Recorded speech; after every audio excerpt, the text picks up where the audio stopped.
Que Dieu vous bénisse, peuple de Dieu, à travers le monde. Nous sommes dans la joie, dans une allégresse indescriptible de ce que Dieu nous a encore donné ce grand jour du dimanche de l'an de grâce 2023, le 5 mars, pour venir proclamer l'infinie grandeur de la parole de Dieu, merveilleuse et comment inégalable. Je vous souhaite la bienvenue, c'est une très très grande joie de savoir que nous allons boucler ce livre que nous avons commencé il y a plusieurs semaines, le livre de Colossiens. Et je salue tout le monde, mes frères. Je suis dans une grande joie parce que Dieu opère de grandes délivrances dans nos vies, de grands miracles dans nos vies. Et c'est vraiment une grande joie. J'espère que c'est le cas pour tout un chacun.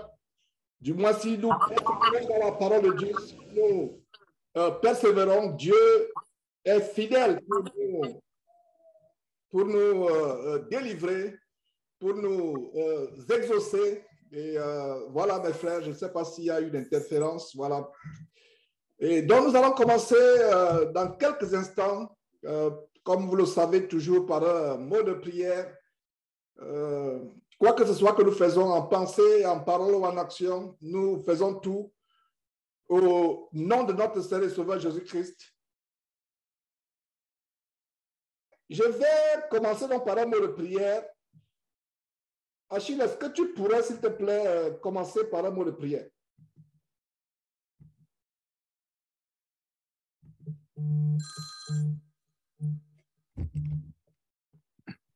Allô, bonjour frères et sœurs, dans le Seigneur Jésus-Christ. Donc, nous allons remettre tout ça entre les mains du Seigneur avant de commencer. Donc, procédons devant le Seigneur Dieu Tout-Puissant et son Fils Jésus-Christ. Éternel Dieu, nous te bénissons, nous te rendons grâce, Seigneur, pour cette réunion que tu nous donnes de participer. Seigneur, nous te bénissons pour des grandes révélations que tu as déjà préparées d'avance pour nous, afin que nous soyons édifiés et remplis jusqu'à la plénitude. Seigneur, nous te sommes infiniment reconnaissants, Seigneur Dieu, pour le temps, la disponibilité de tout un chacun. Donne-nous surtout, Père éternel, de remplir nos vases et de ne pas retourner comme nous sommes venus. Et merci encore, Seigneur Dieu, pour ces grandes leçons qui nous font grandir dans la foi, qui nous donnent la foi de plus en plus quand nous avons besoin de cette foi dans ces temps difficiles. Merci encore une fois de plus, Seigneur Dieu, pour ce moment, pour la connexion que tu arranges, pour les perturbations que tu nous éloignes au nom de Jésus-Christ. Sois béni, sois glorifié, éternel, pour toutes choses, et surtout c'est dans le nom puissant de notre Seigneur et Sauveur Jésus-Christ que nous t'avons ainsi prié. Amen. Amen, amen. Merci Achille. Achille, en passant, Achille, c'est un berger du côté du Canada. C'est un frère qui me bénit beaucoup, très engagé dans la parole de Dieu, très radical. Des fois, il est même plus radical que moi. Et des fois, je ne lui dis même pas cela. Très radical. On pense que j'ai le seulement radical. Le seul radical. Non. Il y a des personnes radicales. Et parlant du Canada, et Achille, je me permets de te dire cela et à tous les frères. J'avais bien voulu qu'on se réunisse, que les frères et sœurs à travers le monde connaissent cette grande conférence Vaincre le péché. Cette conférence qui sera annuelle, où tous ceux qui aiment cette parole, qui la suivent derrière cette trompette de Jésus-Christ, on se réunit. Ce sera comme une retraite annuelle, pays après pays. Ça a été aux États-Unis en 2007.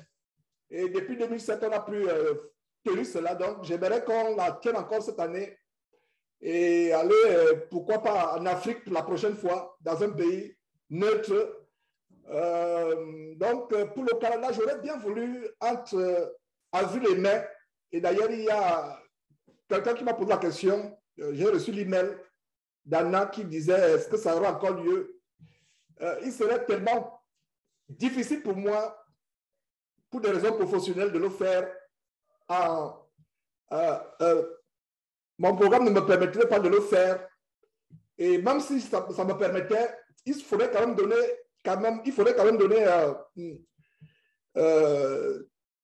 un temps pour les uns et les autres de se préparer, 2 mois pour se préparer. Nous sommes en mars, et si on pouvait faire, on fait dans une saison basse où les billets d'avion ne coûtent pas aussi cher.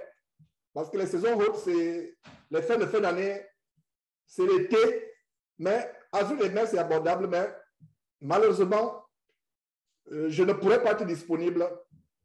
Mettons ça en prière pour quelque part entre septembre et novembre. Mettons ça en prière. Et si j'ai la date, et vous voyez, nous sommes vraiment esclaves dans ce monde. Nous ne sommes pas libres. Bien des fois, notre programme ne dépend pas de nous. Notre programme dépend des circonstances sur le plan professionnel. Et que j'aurais bien voulu être comme par le passé, mais Dieu sait toutes choses. Alors, prenons notre mal en patience, parce qu'il y a beaucoup de personnes qui veulent aussi profiter de cette occasion pour se baptiser. Il y a des sœurs, des frères qui sont dans des villes où il n'y a personne qui puisse les baptiser. Donc, mettons ça en prière. C'est quelque chose qui me préoccupe. Nous allons trouver un temps. Je ne sais pas si en novembre, il fait déjà froid, comme le congélateur au Canada en novembre. Je ne pense pas. Peut-être un tout petit peu, mais je crois que c'est supportable. Et voilà. Alors, mes frères, tournons nos Bibles dans Colossiens chapitre 4 pour terminer le livre de Colossiens.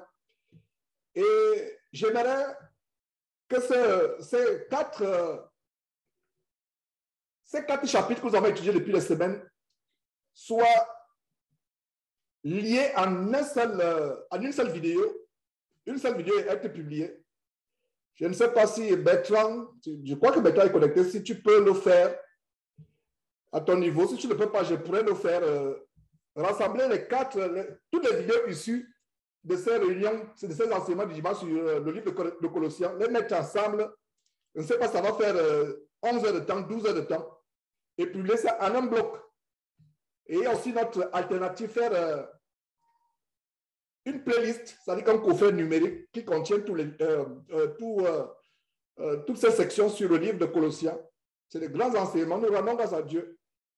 Il y a des gens qui m'envoient des emails et me disent merci Georges pour ces enseignements, merci, merci. J'aimerais plutôt qu'on dise merci à Dieu parce que nous ne recevons pas ces enseignements par notre propre capacité intellectuelle. Ces grandes révélations, c'est Dieu qui nous les inspire parce que Dieu voit l'amour qu'on a pour la vérité. Dieu voit comment on fait les efforts. Bien de fois, ce n'est pas facile de tenir, mais je vous encourage à tenir et vous ne pouvez pas savoir la joie que j'ai de voir les mêmes visages dimanche après dimanche et surtout ceux qui sont ponctuels. Ceux qui sont ponctuels, vraiment, je suis tellement appréciatif de la ponctualité. Et quand nous ouvrons Zoom à 10 heures, heure de Houston, il y a déjà les gens qui sont en attente depuis 15 minutes, depuis même 20 minutes. Et vous savez, donc vous voyez le languissement, les gens attendent ces moments d'enseignement, le moment où on vient s'abreuver. Et pour ma part, je vois ces enseignements. Imaginez-vous des voyageurs dans le désert. Et si vous ne savez pas, nous sommes dans un désert. Nous traversons le désert dans ce monde. Le désert spirituel, le plus grand désert. Alors, quand on traverse le désert, sur le plan physique, imaginez-vous le désert du Sahara, des voyageurs sur leurs chameaux ou à dos d'âne traversent le désert. Ils ont fait les jours et les jours sans boire de l'eau. Les animaux sont assoiffés. Eux-mêmes sont assoiffés. Alors, quand ils arrivent, quand ils voient à distance une source d'eau, une oasis ou un point, une mare d'eau, un étang d'eau, quel languissement est court. Alors, c'est le même languissement que nous devons avoir venant à ces enseignements pour être édifiés. Et beaucoup de gens aiment plutôt l'évangile qui plaît aux oreilles. Et en passant, nous avons fait un premier grand travail de dénonciation avec documents à l'appui de cette abomination qui est derrière le mouvement Kanguka. Et la vidéo a été publiée. Et si vous avez l'amour pour les âmes, comme j'ai moi-même l'amour pour les âmes, envoyez cette vidéo à au moins 100 personnes. Au moins, je dis bien au moins, ça veut dire que nous sommes combien aujourd'hui? Nous sommes une centaine aujourd'hui. Alors, ça veut dire que d'ici ce soir ou d'ici demain plus tard, vous et moi y compris, nous allons envoyer à au moins 10 000 personnes. À au moins 10 000 personnes. Tous les contacts que vous avez. Parce que c'est un grand mouvement qui fait des ravages. pourquoi c'est un grand mouvement qui fait le lavage? Ils sont en train de vouloir associer le christianisme à la franc-maçonnerie. C'est un grand projet. Avec les choses telles que Ayam, ils appellent maintenant Dieu je suis. Si vous n'avez pas encore suivi ce montage sur Kanguka, qui est dans la franc-maçonnerie, comme on a démontré, allez suivre. Et quand je vois certains commentaires, il y a des gens qui étaient sceptiques, il y a certains qui étaient sceptiques, qui disaient, mais Georges, est-ce que tu penses que tu n'es pas dans l'erreur, etc. Mais après la vidéo d'hier, il y a des gens qui reviennent me dire, Georges, vraiment, que Dieu te bénisse. Les choses sont claires. Ça ne peut pas être aussi... Ce n'est pas une coïncidence. En fait, vous ne le savez pas. Moi, je le sais. Il y a un projet d'infiltrer toutes les églises avec la franc-maçonnerie. C'est un projet. C'est un projet en cours. C'est un projet. Et qu'est-ce que vous avez remarqué? Quand vous publiez une vidéo sur YouTube et il y a le titre de franc-maçonnerie, Google met un lien qui explique la franc-maçonnerie. YouTube, je ne sais pas si vous avez remarqué. Si quelqu'un a remarqué qu'il lève la main, moi, quand il y a une vidéo, voilà. Fabrice lève la main. Quand vous mettez une vidéo qui a franc-maçon dans le titre, ou qui a franc-maçonnerie, voilà, Mendiamas aussi remarqué. Quand vous mettez une vidéo qui a franc-maçonnerie, au bas, automatiquement, YouTube vous propose un lien pour savoir plus la franc-maçonnerie. C'est en fait le projet de la région mondiale avec le Vatican, etc. C'est un projet franc-maçonnique. C'est pour ça que l'histoire de Kanguka là avec c'est pas simple. J'aimerais, avant de commencer ce dernier chapitre de Colossiens, vous partager ma motivation pour ce combat. Il y a des gens qui disent, mais Jean, pourquoi cet acharnement? Pourquoi tous les jours tu parles de la même personne? Pourquoi cet acharnement? C'est que vous ne savez pas ce qu'il y a derrière. Nous qui sommes au front, comme moi par exemple, au front pour le combat pour l'évangile, on a vu dans Colossiens comment Paul était établi dans ce même combat que moi, que vous, certains d'entre vous. Dieu nous révèle ce qu'il y a. Quand vous voyez l'écuménisme, les gens vont devant le pape. Parce que la franc-maçonnerie, le ciel, la franc-maçonnerie, c'est le Vatican. Donc, quand vous voyez les gens qui se lèvent, je ne savais pas que Kanguka était, je ne connaissais pas ce type il y a quelques mois. Je ne connaissais même pas qui il était. On m'a envoyé souvent les liens avec Kanguka. Quand j'ai quelques paroles seulement, le son de la musique, mon esprit rejetait. C'est comme si, vous voyez, vous êtes allergique à un aliment. Et c'est ça, sur le plan spirituel, développons cette allergie. Sur le plan physique, l'allergie est une chose mauvaise. Physiquement, ça veut dire que vous mangez, vous êtes allergique aux arachides, allergique au maïs, allergique à l'avocat. Ce n'est pas une bonne chose. Mais sur le plan spirituel, il y a une allergie qui est positive. Ça veut dire que quand ton oreille écoute ce qui n'est pas de Dieu, tu ne peux pas, comment dire en anglais, you cannot stand. Tu ne peux pas supporter. Tu ne peux pas. L'esprit en toi s'irrite. Et c'est ce qui se passe avec Kanguka jusqu'à ce que je le dénonce. Et qu'est-ce que vous remarquez?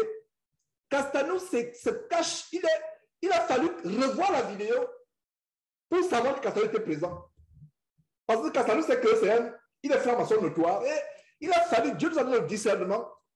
Et j'étais affligé de ce que Thérèse s'y rend. Mais hier, quand nous montions encore la vidéo hier, c'est un grand travail. Et cette vidéo, est-ce que vous savez combien de travail? La vidéo de 34 minutes là. Ça, c'est des jours de travail. Petite vidéo de 34 minutes, coupée, montrer comment Castanou a pu dire comment les gens ne doivent pas taper sur je voulais dire les sodomites homosexuels, mais l'homosexualité, c'est également la franc-maçonnerie, les deux sont de pair. Alors, on a monté cela, des petites coupures, des petites choses qui se disent. C'est un très grand travail. Et c'est pour ça qu'il dit qu'on a fait le gros travail. Donc, vous faites le plus petit travail qui consiste seulement à copier, coller tous vos contacts, les emails, envoyer. Et c'est le mouvement aujourd'hui, dans le monde chrétien francophone, c'est Kanguka. Et c'est pour ça que tous ces pasteurs sont en train de s'associer à lui. Et j'ai été choqué quand quelqu'un fait un commentaire à savoir qu'il est même aussi associé à l'homosexuel tatou. Jouer tatou. J'ai dit, waouh! Incroyable. Bon, en fait, ça ne devrait même pas surprendre. Ils sont ensemble, c'est un projet. Alors, qu'est-ce qu'ils font? Nous sommes déjà salis. Jésus-Christ nous a déjà tellement dénoncé. Donc, toi, va en avant. Les gens t'écoutent. Nous te donnons la logistique. Nous te donnons les salles, comme la salle de ICC à Bruxelles. On te donne nos salles, on te donne la logistique, on te soutient. Mais nous avons le projet de rendre la franc-maçonnerie normale. Et je ne sais même pas pourquoi je fais cette parenthèse, parce que je voulais aller directement dans Colossiens, mais Dieu voulait que j'ouvre cette parenthèse. C'est important. Il faut exposer les projets de Satan. Donc, nous sommes en guerre et j'aimerais que vous vous joigniez à moi dans cette guerre, dans ce combat, afin que nous dénoncions ce projet. Laissez-moi vous dire que Kamouka n'est pas seul. Mais actuellement, dans le monde francophone, parce qu'un chrétien sérieux qui ne va pas Dieu pour avoir l'argent ou pour avoir les richesses ou les miracles, un chrétien sérieux ne suivra plus Kassanou. Un chrétien sérieux ne peut pas suivre Masolo Tunasi. Alors, qu'est-ce qu'il y a derrière? C'est l'apparence de piété. Ils viennent, ils vous parlent de renoncer au péché, de renoncer. Mais c'est comme si Satan prêchait. Donc, j'espère que vous avez compris et je ferme rapidement cette parenthèse tout en réitérant mon appel à partager ce genre de vidéos. Et plaise à Dieu, nous allons les dénoncer plus que par le passé. Et le grand projet d'établissement d'un studio à partir duquel la parole sera répandue à travers le monde. C'est un projet qui est, je peux dire, presque sur le point d'être lancé. Presque, nous y sommes. Et je rends grâce à Dieu pour tous ceux qui, depuis des années, soutiennent l'œuvre de Jésus-Christ TV. Il y a les grands projets. Vous serez tellement contents par rapport aux choses qui, à venir. Quand il y a l'avenir, ce n'est pas question des années. C'est question de moi. Pourquoi pas peut-être cette fin d'année? Peut-être, pourquoi pas même en début de l'année prochaine, si Jésus-Christ ne revient pas entre-temps, et si bien entendu, je suis toujours en vie. Et même si je ne suis pas en vie, je vous assure que ce grand projet va continuer. D'avoir, depuis le studio de Houston, ou plus exactement du Texas, depuis, c'est-à-dire qu'on envoie la parole de Dieu, où les gens reçoivent la parole depuis le téléviseur, depuis leur téléphone, depuis même la radio, depuis Jésus-Christ TV. Donc, je suis tellement appréciatif de toutes les contributions que vous faites, que ce soit de manière ponctuelle, que ce soit de manière mensuelle, afin que ce projet, c'est un grand projet, très grand projet, c'est un projet de la foi. Un studio, et ce sera aussi l'occasion peut-être, s'il y a des frères, par exemple, qui veulent travailler pour Jésus-Christ TV à temps plein, quelques-uns, avoir la logistique qui peut permettre qu'on reçoive des frères qui décident, qui disent OK, je vais donner 6 mois de ma vie, je viens travailler avec vos studios, etc. Donc, c'est des grands projets que nous avons, très grands projets. Je ne fais pas trop de bruit là-dessus. C'est mieux d'être silencieux dans ce qu'on fait. Et parce que les ennemis sont tellement grands, nombreux, nous n'avons pas peur dans tout cas, mais je vous annonce qu'il y a beaucoup de travail qui se passe derrière, en silence, beaucoup de travail. Et on ne peut pas faire ce travail seul. Aujourd'hui, nous prêchons comme le Seigneur Jésus a prêché. Le Seigneur Jésus n'a jamais demandé de dîmes à qui que ce soit ou imposer les dîmes, mais en ce qui me concerne, j'encourage les gens à soutenir un ministère que vous pensez peut atteindre beaucoup de personnes. Beaucoup de personnes. Et donc, voilà quelques nouvelles que j'effleure par rapport à ce projet, ce grand projet, où on n'aura plus à passer par les satellites, etc. Nous-mêmes, on pourra avoir une plateforme où on lance, dès qu'on lance une vidéo, quelqu'un peut la recevoir depuis leur téléviseur, quel que soit le pays qu'il est, même s'il a l'Afrique. C'est possible. C'est humainement un projet fou. Mais il faut être fou de foi avec Dieu. C'est-à-dire que tu fais que je ne sais pas comment tu vas. Même les moyens, tu regardes les moyens comme ça, tu dis, mais les moyens financiers ne sont même pas. Mais tu t'y engages. Et voilà, mes frères et sœurs, que Dieu vous bénisse. Colossiens chapitre 4, verset 1. Nous avons commencé, je vais dire plutôt, nous avons terminé la fois passée par, il y a une semaine, par le devoir des maris vis-à-vis de leurs épouses chrétiennes, des maris chrétiens vis-à-vis de leurs épouses, les devoirs des épouses chrétiennes vis-à-vis de leurs maris, les devoirs des enfants chrétiens vis-à-vis de leurs parents, les devoirs des parents chrétiens vis-à-vis de leurs enfants. Et comme je vous ai toujours dit, la division des livres de la Bible en chapitres et versets n'a pas été inspirée par le Saint-Esprit. Donc, ceux qui ont divisé, c'est les imprimeurs. Ceux qui ont commencé à imprimer la Bible, c'est eux qui ont eu à l'idée de diviser la Bible en chapitres et versets. Dans l'Antiquité, quand quelqu'un entrait au temple pour lire la Bible, la parole de Dieu, c'était les rouleaux. Chaque livre était en rouleau. Il déroulait, par exemple, le livre d'Ésaïe. Il déroulait le livre de Genèse, par exemple, pour lire. Il n'y avait pas de division en chapitres et versets. Donc, regardez comment le chapitre 4 commence au milieu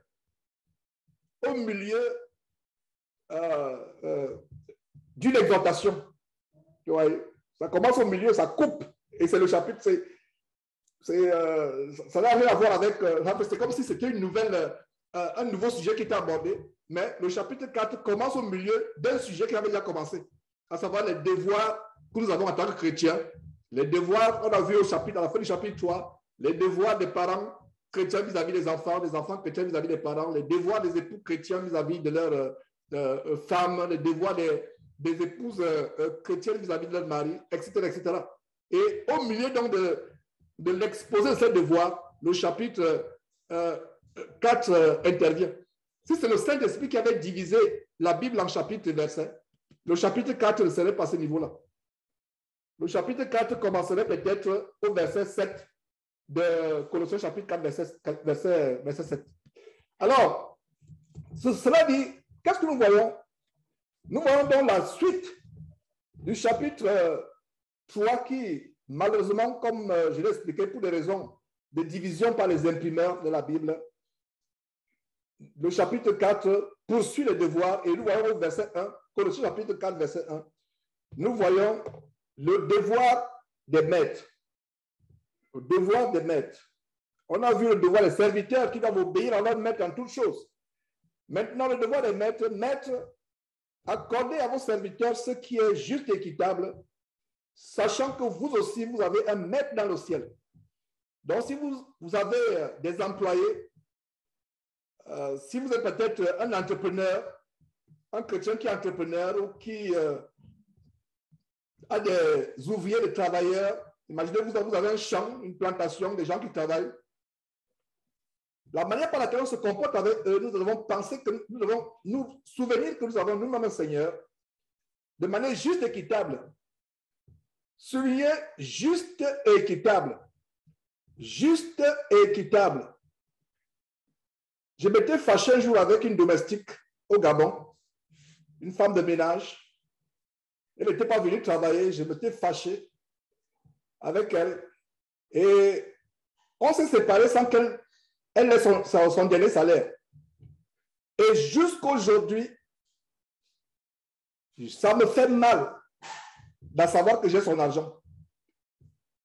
20 ans, 22 ans après, ça me fait mal. Elle s'appelait Lydie, merveilleuse femme. C'est en regardant en arrière que je me rends compte que c'était une merveilleuse femme. Donc Lydie, si tu écoutes cette vidéo, il n'y a pas de hasard avec Dieu. Si Dieu voulait que tu écoutes cette vidéo, contacte-moi.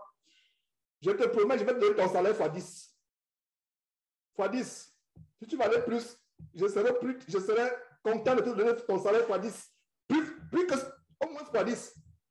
Je suis prêt à le faire. Contacte-moi. Et si vous connaissez Lydie, je ne la connaissais que par Lydie. Lydie, c'est une Camerounaise.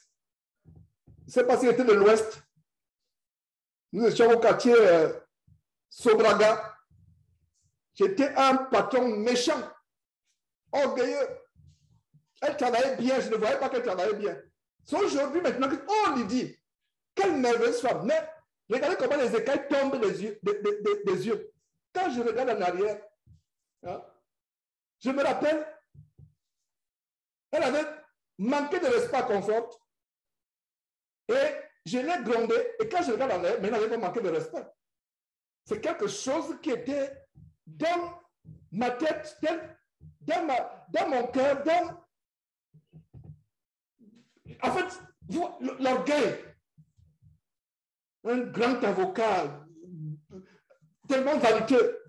Donc, en fait, je la regardais d'en haut. Oui, je témoigne. Voilà mon témoignage. Est-ce que vous saviez que je dois l'argent à quelqu'un que je ne vais pas payer parce que je me suis fâché contre elle? Voilà. Je lève ma main. C'est pour ça que si elle voit cette vidéo, et s'il vous plaît, coupez cette vidéo et publiez-la peut-être. Peut-être elle pourra voir.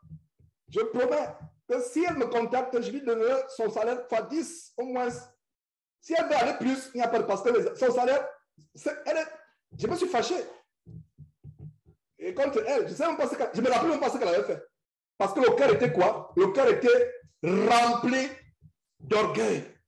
Je la regardais, pour moi, c'était rien du tout. Voilà le frère que j'étais. Quand je regarde en arrière, mais c'était une merveilleuse femme. Il y a quelques vidéos que nous avons, comment elle arrange la chambre, comment elle nettoie la cuisine, comment elle fait à manger, tellement propre. La maison était étincelante de propreté au Gabon, à cause de Lydie. Mais je ne la regardais même presque pas. Pour moi, c'est comme si elle n'existait pas. Voilà le verset. Donc, si tu es comme moi, par le passé, mon frère, repens-toi. Si tu as l'argent que tu dois à quelqu'un qui a travaillé pour toi, donne cet argent rapidement. Si tu peux, donne cet argent. C'est pas. Et elle avait pour projet d'aller en Allemagne. Et elle avait un frère qui était déjà parti en Allemagne. C'est même pas si c'est un frère qui m'a recommandé sa petite sœur Lydie. Donc, je donne ces détails. Avec Internet, les choses vont vite. Donc, Lydie, si tu m'écoutes là, sache que depuis des années, je ne dors pas à cause de ce que j'étais maltraité. Je ne dors pas parce que je sais que j'ai ton argent. Est-ce que vous savez que quelqu'un qui prêche la parole de Dieu, qui vous prêche la parole de Dieu, tous les jours, doit l'argent à quelqu'un? Voilà. Donc, vous qui idolâtrez les hommes de Dieu, vous ne savez pas ce qu'ils font dans le secret. Vous allez peut-être me dire, genre, ça s'est passé, tu n'étais pas reconverti. J'étais pasteur quand ça s'est passé. Mais, détendez-vous, j'étais un faux pasteur. Vous voyez? Hein? Je me disais pasteur quand ça se passait. Et nous devons regarder comment Dieu nous transforme. Est-ce que vous savez que ce verset devait nous amener à recevoir un grand témoignage de ma part? Et c'est un témoignage triste. Mais en même temps qu'il est triste, en même temps, c'est aussi un témoignage parce que, regardant en arrière, je me rends compte que je suis devenu une nouvelle personne. Ça veut dire que c'est le genre de personne. Si j'avais cette personne avec moi actuellement, on serait tellement content. Tellement content. Et si je peux l'aider en quoi que ce soit, en dehors de ce salaire, de ce que je viens de lui proposer, je pourrais l'aider. C'est maintenant, c'est plus tard après que je me rends compte que c'est une bonne personne. Mais je vous assure que, même ceux qui m'ont connu, il y a des gens, des amis mondains qui venaient à la maison et me disent, genre, tu t'es mal, tu es dur avec elle. Elle ne le jamais, jamais. Ce n'était pas une enfant. Elle avait au moins 27 ans à l'époque, au moins 25 ans. Donc, ce n'était pas une gamine. Non. On me trouvait que j'étais dur. Je disais, non, elle est fainéante, elle est paresseuse, elle ne travaille pas. Je ne vois même pas ce qu'elle travaille. Le lit n'est pas dressé comme je veux. J'étais un cas social. J'étais le genre de cas qu'on étudie dans les laboratoires de psychologie ou de psychiatrie. Mais Dieu m'a transformé. Retournons à ce verset. J'espère qu'aucun parmi nous n'est ce que j'ai été. Ça peut être une domestique à la maison. Ça peut être le fait que vous êtes chef dans une entreprise. Vous êtes chef. Vous êtes superviseur. Traitez les gens avec respect. Quand on dit maître ici, c'est les patrons, c'est les chefs, c'est les superviseurs. Vous avez une équipe que vous supervisez. Et vous savez pourquoi certains n'ont pas de promotion pour devenir chef. Il y a des chrétiens, mes frères, je travaille dans cette entreprise depuis des années. Je n'ai pas de promotion. Ma soeur, mon frère, Dieu sait que si tu donnes la promotion là, tu vas les traiter comme des esclaves. Sois d'abord brisé avant d'avoir cette promotion. Parce que dans les entreprises, on aimerait être chef, on aimerait avoir les gens sous nos ordres. Bien de fois, Dieu sait qu'on n'est pas prêt pour recevoir des promotions. Regardez quelqu'un comme Joseph. Joseph a été fidèle dans les moindres choses. Joseph a expérimenté ce que c'est l'esclavage avant d'être servi. Allez suivre l'enseignement que j'ai fait pendant plusieurs mois sur le livre de Genèse. Comment il avait l'autorité même sur ses grands frères déjà, quand ils ont su que c'était lui le roi de l'Égypte. En quelque sorte le roi. Nous savons que c'était le numéro 2, mais en réalité, c'était lui le roi de l'Égypte à l'époque. Il a su ce que c'est l'humilité, la crainte de Dieu, le rabais, et Dieu l'a élevé. Dieu l'a élevé. Dieu l'a élevé. Et la manière par laquelle Dieu l'a élevé vient du fait qu'il a été humble, il a été soumis. Et quand il est devenu le roi de l'Égypte, est-ce qu'il y a un récit qui montre qu'il maltraitait les gens? Non. Est-ce qu'il y a un récit qui montre qu'il était tellement difficile? Il ne se prenait pas pour n'importe qui. Nous voyons un peu dans le monde. Et j'aimais cette expression. Même un policier, quand un policier m'attrape, me stoppe dans la rue, à l'époque, il dit, mais monsieur, vous savez à qui vous avez affaire? Chrétien, si tu as encore cette expression dans ta bouche, tu n'es pas un vrai chrétien. C'est les gens du monde. Vous savez à qui vous avez affaire? Vous savez à qui vous me parlez comme ça? Vous savez à qui vous avez affaire? Voilà comment Dieu m'a brisé, Dieu m'a transformé. Je vous assure que si on vous montre une vidéo de 2 minutes de ce que j'étais, vous allez vous jeter sur le sol et glorifier Dieu. Et voilà cette personne aujourd'hui qui presse cette parole. Qui presse cette parole. Donc, vraiment, et en passant, priez aussi pour moi, pour que Lydie voit cette vidéo. C'est un miracle. Priez, mettez ça à cœur pour que Lydie, son nom c'est Lydie, pour qu'elle voit cette vidéo. Nous allons la couper et publier. Vraiment, je suis à la recherche de Lydie. Ma femme de ménage merveilleuse, à qui je dois encore un mois de salaire, après 20 ans. Voilà. Donc, c'est merveilleux. Donc, frères, sœurs, vous avez des femmes de ménage et je ne donne pas le nom de la personne, une seule en Christ qui suit ou qui suivait les émissions de Jésus-Christ TV, qui avait une autre sœur qui travaillait chez elle. La sœur s'est plainte. La sœur s'est plainte, elle dit, mais vraiment, elle me maltraite. Sœur en Christ, qui emploie une autre sœur en Christ. Elle s'est plainte. Elle dit, mais comment elle peut me donner ces sous-vêtements qui sont sales et je dois les laver? Comment elle peut le faire? Et la sœur en Christ lavait cela en mettant la parole de Dieu qu'on a vu, Colossiens chapitre 3, verset 22, qu'on a vu la semaine dernière. Serviteurs, obéissez en tout ce dont vos maîtres seront la chair, non pas seulement sous leurs yeux comme pour plaire aux hommes, mais avec simplicité de cœur dans la crainte du Seigneur. Donc, voilà le verset qu'elle met en pratique. Après, quand nous avons conseillé cette sœur, elle dit non, sœur, il n'est pas possible que tu le fasses. Une sœur ne peut pas laver ta saleté.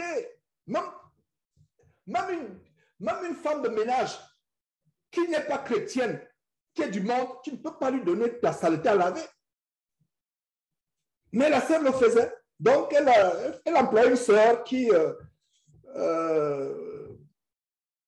retrouvée dans la détresse, qui n'avait pas les moyens pour s'occuper. Donc, c'est une sœur en Christ qui emploie notre sœur en Christ. Vous voyez maintenant, ce verset que nous lisons, ce n'est pas par hasard. Est-ce que vous saviez que notre vie peut être... Il peut y avoir quelque chose dans notre marche chrétienne par rapport à la manière par laquelle nous traitons les personnes qui travaillent pour nous. Ça peut être quelqu'un que tu as appelé pour défricher ta plantation, ou pour te faire un champ, ou pour tenir ta maison. Ça peut être quelqu'un avec qui tu as engagé pour, je ne sais pas, faire n'importe quoi, pour faire des travaux dans la maison, pour venir réparer quelque chose. Tu sais bien qu'il a fait du bon travail, mais pour payer moi, je dis non, je ne suis pas satisfait avec ce travail. Il ne peut payer $100, je te paye plutôt $50. Dans le cœur, tu sais bien qu'il a fait le bon travail. Vous voyez, nous devons changer. Il peut arriver, certains d'entre nous, qui ont, si vous avez quelqu'un qui travaille pour vous, un domestique, et vraiment, ce n'est pas parce que vous êtes maître que vous devez manifester l'injustice et l'iniquité. Soulignez les deux mots ici, au verset 1. Maître, accordez à vos serviteurs ce qui est juste et équitable. La justice. Je n'étais pas juste vis-à-vis de Lydie. Je ne voyais pas ce qu'elle faisait de bien. Pourtant, une femme calme. Quelle femme calme? Tellement calme. Quand il était à la maison, on avait l'impression qu'il n'y avait personne à la maison. Discrète, travailleuse. Mais je ne voyais pas ça à l'époque. Je n'étais pas juste vis-à-vis d'elle. Il n'y avait pas l'équité. Sachant que vous avez aussi un maître. Donc, quand tu as quelqu'un qui travaille pour toi, comporte-toi vis-à-vis de cette personne comme Jésus se comporte vis-à-vis de toi-même. Est-ce que vous voyez le verset? Ce verset est tellement grand. Maître, avec le patron, chef, superviseur, etc. Chef d'équipe, chef d'entreprise, chef de groupe, accordé à vos serviteurs. C'est-à-dire que ceux qui sont sous votre autorité, il faut être juste et équitable. Sachant que vous aussi, vous avez un maître dans le ciel. Verset 2, persévérez dans la prière. Persévérez dans quoi? Dans la prière. C'est ce qui est dit également dans 1 Thessaloniciens chapitre 5, verset 17. Priez sans cesse. Persévérez dans la prière. Persévérez. La révélation ici est de faire quoi? De persévérer dans la prière. Beaucoup parmi nous, nous assoupissons dans la prière. On n'a pas une vie de prière intense. On n'a pas une vie de prière intense. Nous devons prier sans cesse.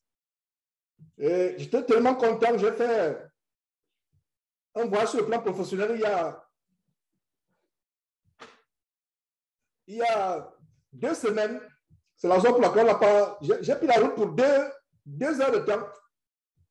Et pendant les 2 heures de temps, je me suis mis à parler en langue et j'étais tellement content. Il y avait la joie dans mon cœur. Je parle en langue.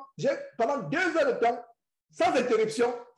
Le trajet a fait 2 heures de temps sur environ 400-500 km. Je parle en langue. Et la joie qu'il y avait dans mon cœur, comme je priais, la paix qu'il y avait dans mon cœur, l'assurance. À un moment, je ne savais même pas si je conduisais. J'étais vraiment, c'est comme si j'étais dans les mains de Dieu. Ouais. Prions sans cesse. Nous devons prier chaque fois. Nous sommes peu importe. Et pour ceux qui parlent en langue, c'est encore plus facile. Parce que quand tu parles en langue, tu ne sais même pas ce que tu dis. Tu rends des actions de grâce. Et si, pour ceux qui ne parlent pas encore en langue et en passant, demandez le parler en langue. Demandez le parler en langue à Dieu. Demandez. Fatiguer Dieu entre guillemets. Quelqu'un peut fatiguer Dieu? Non. J'espère que vous me comprenez. Je vous parle en langage humain. Dieu ne peut pas être fatigué par nous. Mais vous, attelez-vous. Comme on dit dans le monde, fatigue quelqu'un par tes doléances. Même Jésus a donné la parabole du juge unique. Un juge qui était mauvais. Mais la veuve venait toujours. Jusqu'à ce que la veuve a dit, le juge a dit, cette veuve, vraiment, donnons-lui ce qu'elle veut afin qu'elle vienne me casser la tête. Qui donne cette parabole? Le Seigneur Jésus. Quelqu'un peut casser la tête à Dieu? Non. Mais le Seigneur Jésus nous donne l'exemple de ce juge unique qui a fait droit à cette veuve parce qu'il ne voulait pas que la veuve vienne encore lui casser la tête. Donc, prions sans cesse. Il faut que vous priez Dieu pour recevoir le parole en langue. Je vous assure que le parole en langue, c'est la puissance. C'est la puissance dans la vie. Quand vous parlez en langue, pendant 2 heures de temps, 3 heures de temps, et dites-moi après comment vous vous sentez. Oh là là, vous avez l'impression que vous avez, c'est-à-dire que vous avez rencontré Dieu. Donc, demandez à Dieu de parler en langue. Pas les parents, les bababababa, ta, bo, bo, bo, bo, bo, bo, bo, non, c'est pas ça. Ça, c'est les onomatopées diaboliques inspirées par les esprits de grenouilles que les pasteurs mettent dans les gorges des gens. Des esprits humains qui se transmettent. Ça, c'est pas les parents. Le vrai parent, c'est comme je parle là. C'est une langue. Mais vous ne comprenez pas ce que vous dites, mais c'est une langue avec des intonations variées. Ce n'est pas 2 mots, 3 mots. Si vous parlez langue avec 2 mots, 3 mots, non, ce n'est pas le parlant. Le parlant coule. Les sources, le Seigneur Jésus a promis quoi? Celui qui croit en moi, des sources d'eau vive couleront à son, des sources, ça coule, ça coule, ça coule. Ça coule, c'est comme un robinet. Maintenant, si vous imaginez, vous avez un robinet, une goutte, tape, tape, tape, une goutte. Vous avez fait une semaine pour remplir un seau. Vous avez fait une journée pour remplir un verre. Une petite goutte. Après peut-être 1 heure. Sort. Non, le vrai parlant, il est fluide. Il est articulé, il y a les intonations. Si vous parlez à haute voix et quelqu'un vous écoute, ne parlez pas en langue à haute voix publiquement. Mais supposez que vous parlez en langue à haute voix, vous ne savez pas que quelqu'un vous écoute. La personne en vous écoutant croira que vous conversez avec une autre personne. Mais ne pas en langue des églises bâtiments abominables, votre voisin va appeler la police pour dire que mon voisin est devenu fou. Hein? Mon voisin est devenu fou parce que ce n'est pas le parler en langue. Le parler en langue, il est posé. Et tu n'es pas agité quand tu parles en langue. C'est une langue. La Bible dit que les esprits des prophètes sont comment? Soumis aux prophètes. Soumis aux prophètes. Tu n'es pas agité. Si quelqu'un commence à parler en langue, il a les vertiges et il commence à trembler. Non, il a besoin de délivrer ce démon. Donc, par en langue, tu es lucide. Tu peux travailler en parlant. Tu peux, si tu es étudiant, par exemple, ou élève, prends les cours et tu parles en langue. Parce que la Bible dit que quand tu parles en langue, ton intelligence est stérile. Ça veut dire que ton intelligence ne contribue pas au mécanisme de parler en langue. En d'autres termes, les mots que tu sors ne sont pas inspirés par ton intelligence humaine. C'est l'Esprit de Dieu qui, dans son esprit qu'il a mis en toi, te donne les paroles que tu sors. Et c'est varié. Et il y a le moment, aujourd'hui, tu as l'impression que c'est quelque chose, c'est le chinois que tu parles, demain, c'est comme l'arabe. C'est pour ça que la Bible parle de diversité de langues. De diversité de langues. C'est une multiplicité, ça peut être des langues humaines, peut-être qui ont disparu, ça peut être des langues des anges. C'est une diversité. Alors, demandez à Dieu le parlant comme vous n'avez jamais demandé. Demandez tous les... C'est-à-dire que suppliez Dieu. Suppliez Dieu. Et en même temps que vous suppliez Dieu, comprenez que Dieu peut mettre son esprit dans une maison, dans un corps sale. Dans un corps sale. En même temps que vous demandez au Saint-Esprit, le Saint-Esprit, le parlant à Dieu, demandez à Dieu vraiment s'il y a des aspects de votre vie qui sont sales. Faites l'effort de vous purifier. De vous purifier, examinez-vous. Demandez à Dieu de vous montrer des aspects de la vie, de vos vies où il faut faire le nettoyage. Il faut faire le nettoyage, il faut purifier votre vie. Et c'est comme cela. C'est comme cela que nous devons demander les choses à Dieu. Ne demandons pas par vanité. Comme je l'ai dit qu'il parle en langue pendant plusieurs temps, moi aussi, plusieurs heures, moi aussi, je vais demander, il faut que moi aussi. Non, ce n'est pas comme ça. Alors, tu dois demander le parlant pour dire, Seigneur Dieu, j'aimerais te glorifier davantage. Parce que nous sommes limités quand nous prions par l'intelligence. Nous sommes limités. Mais quand nous parlons en langue, les paroles viennent seules. Donc, demandez à Dieu de parler en langue. Maintenant, si vous ne parlez pas encore en langue, et vous pouvez chanter les cantiques. Par exemple, quand vous voyagez, comme je l'ai fait, vous chantez les cantiques, vous glorifiez Dieu, vous proclamez les versets bibliques à haute voix, vous chantez les cantiques, vous pouvez parler à Dieu à haute voix. Voilà, c'est comme cela. Donc, persévérer dans la prière. Persévérer, c'est une persévérance. Pourquoi il me dit persévérer? J'avais déjà souligné, je voulais encore souligner, mais c'est déjà souligné. Persévérer, ça veut dire quoi? Des fois, ce n'est pas facile. Des fois, il y a la fatigue. Des fois, on a l'impression qu'on est fatigué. Ça persévérer. Si c'était facile, Dieu ne nous aurait pas dit de persévérer. Vous voyez? C'est difficile. Le corps, la chair est faible, bien que l'esprit soit toujours disposé, mais la chair est faible. De fois, vous avez mis le réveil à 4 heures du matin ou 3 heures du matin ou 1 heure pour vous lever et prier. Dès que le réveil sonne, c'est vous qui l'étayez même encore pour continuer à dormir. Pourquoi? Parce que la chair est faible. Persévérer. Nous devons avoir une vie de prière intense. Intense. Une vie de prière. Jésus avait une vie de prière intense. Il se levait très tôt le matin pour aller dans un lieu pour prier. Donc, ayons cette vie. Donc, persévérer dans la prière. Persévérer.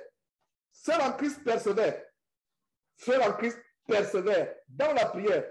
Et veillez-y avec des actions de grâce. J'espère que vous tous qui suivez cette vidéo ou ces enseignements depuis des années, vous savez que action de grâce n'est pas les enveloppes d'argent. Ce n'est pas ça, ça n'a rien à voir. Ça n'a rien à voir. Action de grâce, c'est tout simplement dire merci à Dieu. Merci à Dieu. Il y a des fois, ça dit que je me rappelle ce que Dieu a fait pour moi. J'ai dit, oh Seigneur, tu es merveilleux, tu es bon, tu es adorable. Donc, c'est ça les actions de grâce. C'est ça les actions de grâce. C'est ça les actions de grâce. Tu te lèves, tu te rends compte que juste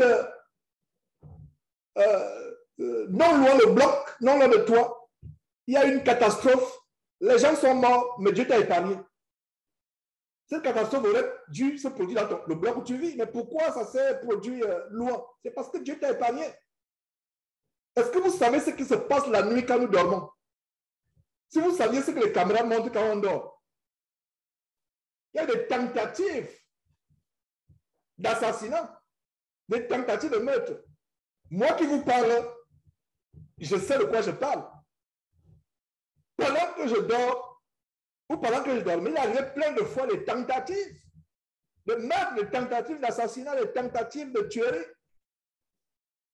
Mais Dieu rend ta maison invisible. Les gens, vous entendez seulement qu'on est parti, mais on n'a pas vu la maison. Pourtant, vous nous avez dit que c'est l'adresse. On n'a pas vu la maison, on a seulement vu une forêt. On n'a pas vu la maison. Mais vous êtes sûr qu'il habite là? Vous êtes sûr? Vous pensez que c'est qui? C'est vous-même qui vous protégez? Non.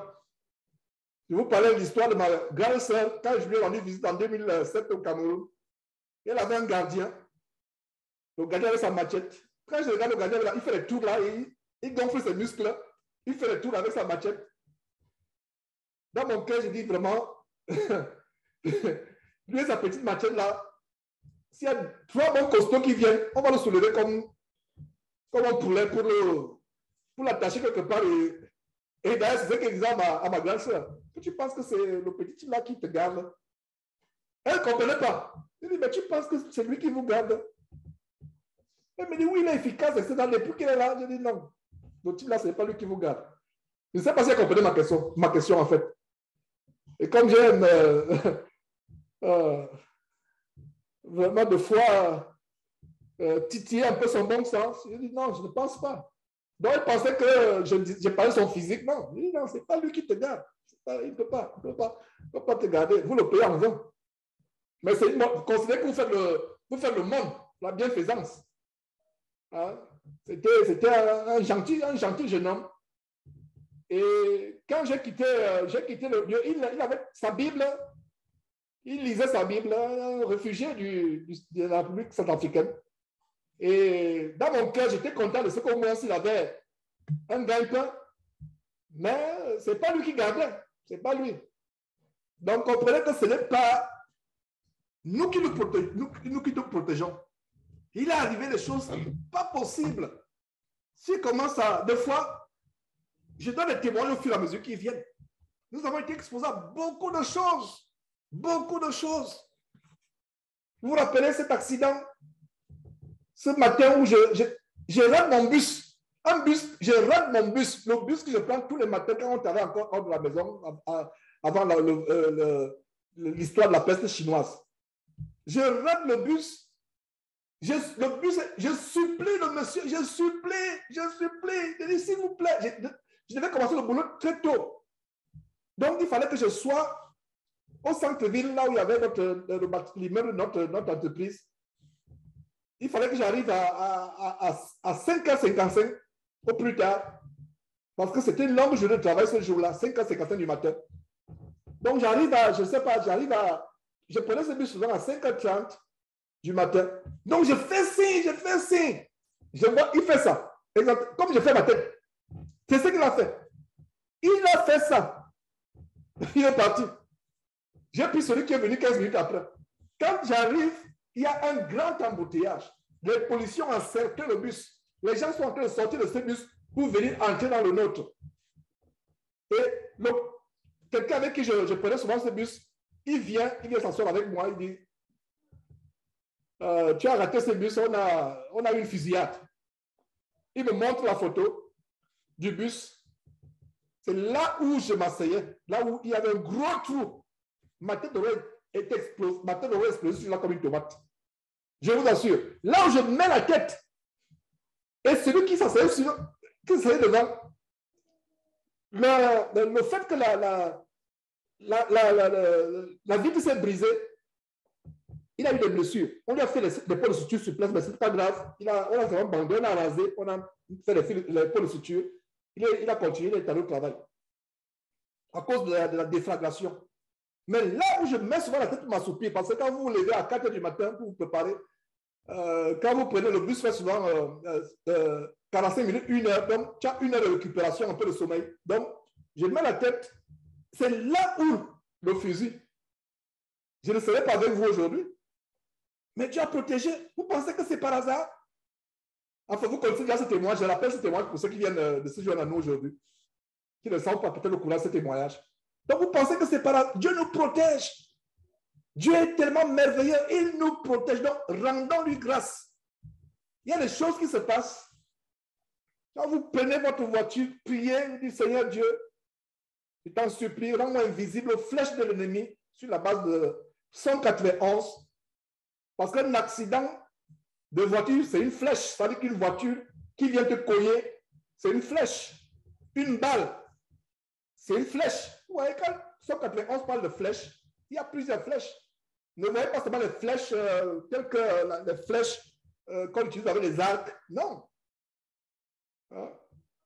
Un bâton qu'on lance, un caillou qu'on lance sur vous, quelque chose qui tombe sur vous, c'est une flèche. Et le diable est rôde. Comme un lion rugissant, cherchant qu'il atteindra. Donc, il faut rester dans la prière 24 heures sur 24 heures. 24 heures sur 24 heures, être dans la prière. Même dans le sommeil, de fois, quand vous développez cette habitude de prier, des fois, même dans le sommeil, vous priez. Dans le sommeil, vous priez. Il peut m'arriver, vous priez dans le sommeil, quelqu'un pense que vous parlez pendant que vous dormez. Non, c'est que vous allez, dès que vous êtes un peu éveillé, vous commencez à parler en langue. Dès que vous êtes éveillé, commencez à parler en langue. Priez dans votre cœur. Si vous ne parlez pas en langue, glorifiez Dieu. Dites-lui comment il est merveilleux, comment il est adorable, comment il est grand, comment il a fait de grandes choses dans ta vie. J'ai dit qu'il devait finir il devait faire 1 heure au plus dans cette partie. Donc, je pense que le rythme est bon à ce niveau. Alors, priez en tout temps pour nous. Prions les uns pour les autres. Verset 3. Priez en même temps pour nous. Prions les uns pour les autres. Priez pour moi. Comme je m'appelle à prier pour chacun d'entre vous. C'est pour cela qu'il est bien que je sache. Je n'ai pas besoin de savoir forcément d'avoir votre vidéo, votre photo pour prier pour vous. Mais ça fait plaisir. Quand je prie, je pense à tel, je dis, voilà, vraiment, il y a ce frère qui est constamment là à la réunion, cette sœur, je prie. Prions les uns pour les autres, développons cette habitude. Comme vous êtes soumis à un besoin de prière, vous ne savez pas que je devais vous soumettre ce besoin de prière aujourd'hui. Priez pour que Lydie me contacte. Je vous assure, pour moi, c'est tellement sérieux. C'est tellement sérieux cette histoire-là. Priez pour que je sois en contact à nouveau avec Lydie. Et pour que je parle, et pour que je demande pardon. Et en passant, si je lui demande pardon, elle ne va pas revenir. Elle va même s'évanouir. Lui là, oh là là, donc priez pour que je la rencontre. Pour que je rencontre cette très bonne servante que j'ai eue, Lydie. que malheureusement j'ai maltraité dans la fin de notre relation. Donc, priez pour nous, mes frères et sœurs. Prions les uns pour les autres. Ayons une vie de prière. Donc, si je peux donner un titre à cette dernière partie, ça veut dire que persévérer dans la prière. J'aime souvent donner le titre quand je publie les vidéos, surtout quand on étudie les livres comme cela. Donc, s'il y a un titre, la persévérance dans la prière. Prions, persévérons dans la prière. L'exhortation à persévérer dans la prière. Voilà un titre. Persévérons dans la prière. Persévérons dans la prière. Priez en même temps pour nous, afin que Dieu nous ouvre une porte pour la parole. Que moi, votre frère Georges, je languis vis-à-vis des portes pour la parole. Je reviens encore sur ce projet. Une grande porte.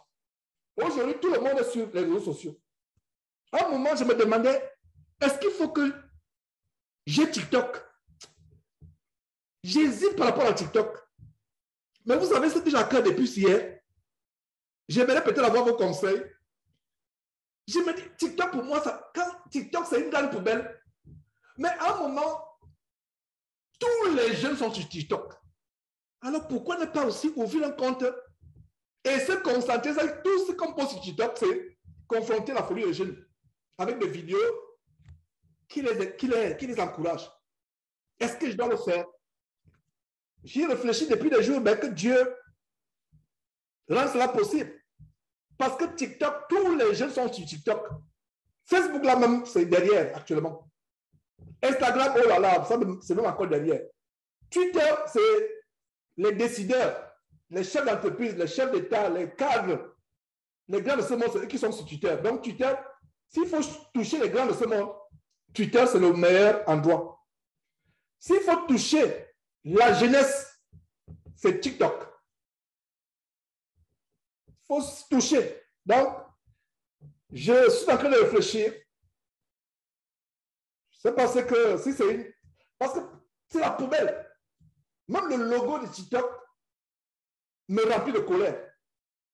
Le logo de TikTok, c'est un serpent. Il ne se cache même pas, c'est un serpent. Mais la lumière va jaillir au sein des ténèbres. Donc, je suis en train de réfléchir. Je suis dégoûté par TikTok. En fait, c'est pour vous expliquer, en fait, c'est ça. Je suis dégoûté par TikTok. Ça me dégoûte. Mais est-ce que nous devons priver une catégorie de personnes perdues de l'évangile parce qu'on est dégoûté de là où ils se réunissent? Je pense que ce serait sage de ma part de réfléchir humainement. J'ai le dégoût de TikTok. C'est vraiment difficile. Il faut vraiment une conviction tellement forte. Je pense que la conviction est déjà là. En donnant ces paroles que je donne, la conviction est à peu près... Mais je suis toujours dégoûté de TikTok. Parce que TikTok, c'est l'endroit des démons. C'est vraiment... Il y a des fois les vidéos, un enfant fait une vidéo, il passe le temps là à sortir la langue. Il bouge la langue, il parle. Des millions de personnes sont connectées de voir comment ils sortent la langue bêtement, là, etc. Incroyable. Ils sont là, des millions de personnes sont là, ils font des choses bêtes, etc. Quelqu'un va lui bondir sur le canapé, il saute, il bondit sur le canapé, il saute. Les gens sont là en train de regarder. Ça, c'est le domaine des jeunes. TikTok. Non seulement ça, les influenceurs. Et il faudrait que, c'est pour ça qu'il faut une équipe vraiment bétonnée de Jésus-Christ TV et de jeunes gens qui peuvent nous aider comment toucher les jeunes comme eux. Mais les jeunes vraiment convaincus. Je vais me donner ce que je suis en contact avec quelques jeunes. Il y a des témoignages que j'ai reçus, il y a des jeunes avec qui je suis en contact. Et quand il dit les jeunes, c'est environ 16 ans, 17 ans. Il y a quelques jeunes avec qui je suis en contact. Waouh! Ils ont décidé de changer leur vie parce qu'ils ont suivi Jésus-Christ TV. 17 ans. Il y a même une là qui m'a contacté et me dit, mes parents ne veulent même pas entendre parler de Jésus-Christ TV.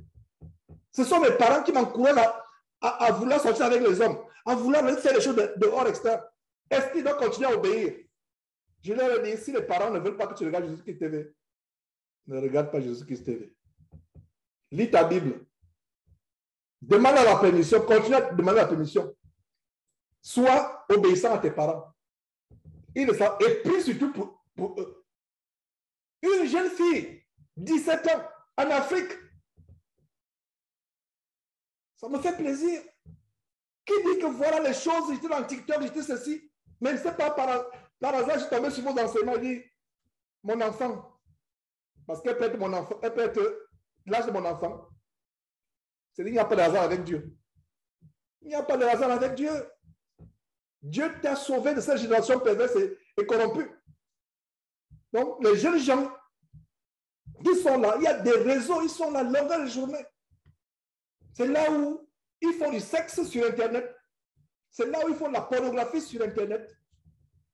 Et il faut les toucher. L'évangile n'est pas seulement pour ceux qui sont bien portants.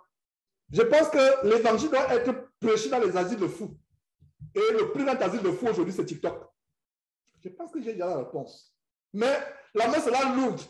J'ai la réponse, mais la main sera lourde pour prendre ma main, dire que je clique pour créer un compte. Mais je pense que j'ai la réponse. Il faut prêcher la parole.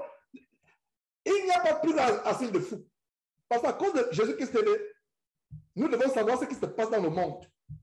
Nous devons savoir les tendances. C'est pour ça que je vous parlais, par exemple, de Kangoka, du projet, le grand projet de forcer la franc-maçonnerie, de dire que c'est OK. Voilà le projet d'Yann Kangoka et autres, d'accepter la franc-maçonnerie. Les jeunes sont détruits. Je rends grâce à Dieu de ce que nous avons cette plateforme pour pouvoir prêcher la parole. Voilà. Donc, priez pour qu'il y ait une porte ouverte et que TikTok soit vraiment une grande porte. Mais je me demande combien de temps vont mettre les vidéos parce que la première vidéo même sera déjà effacée et ils vont bloquer.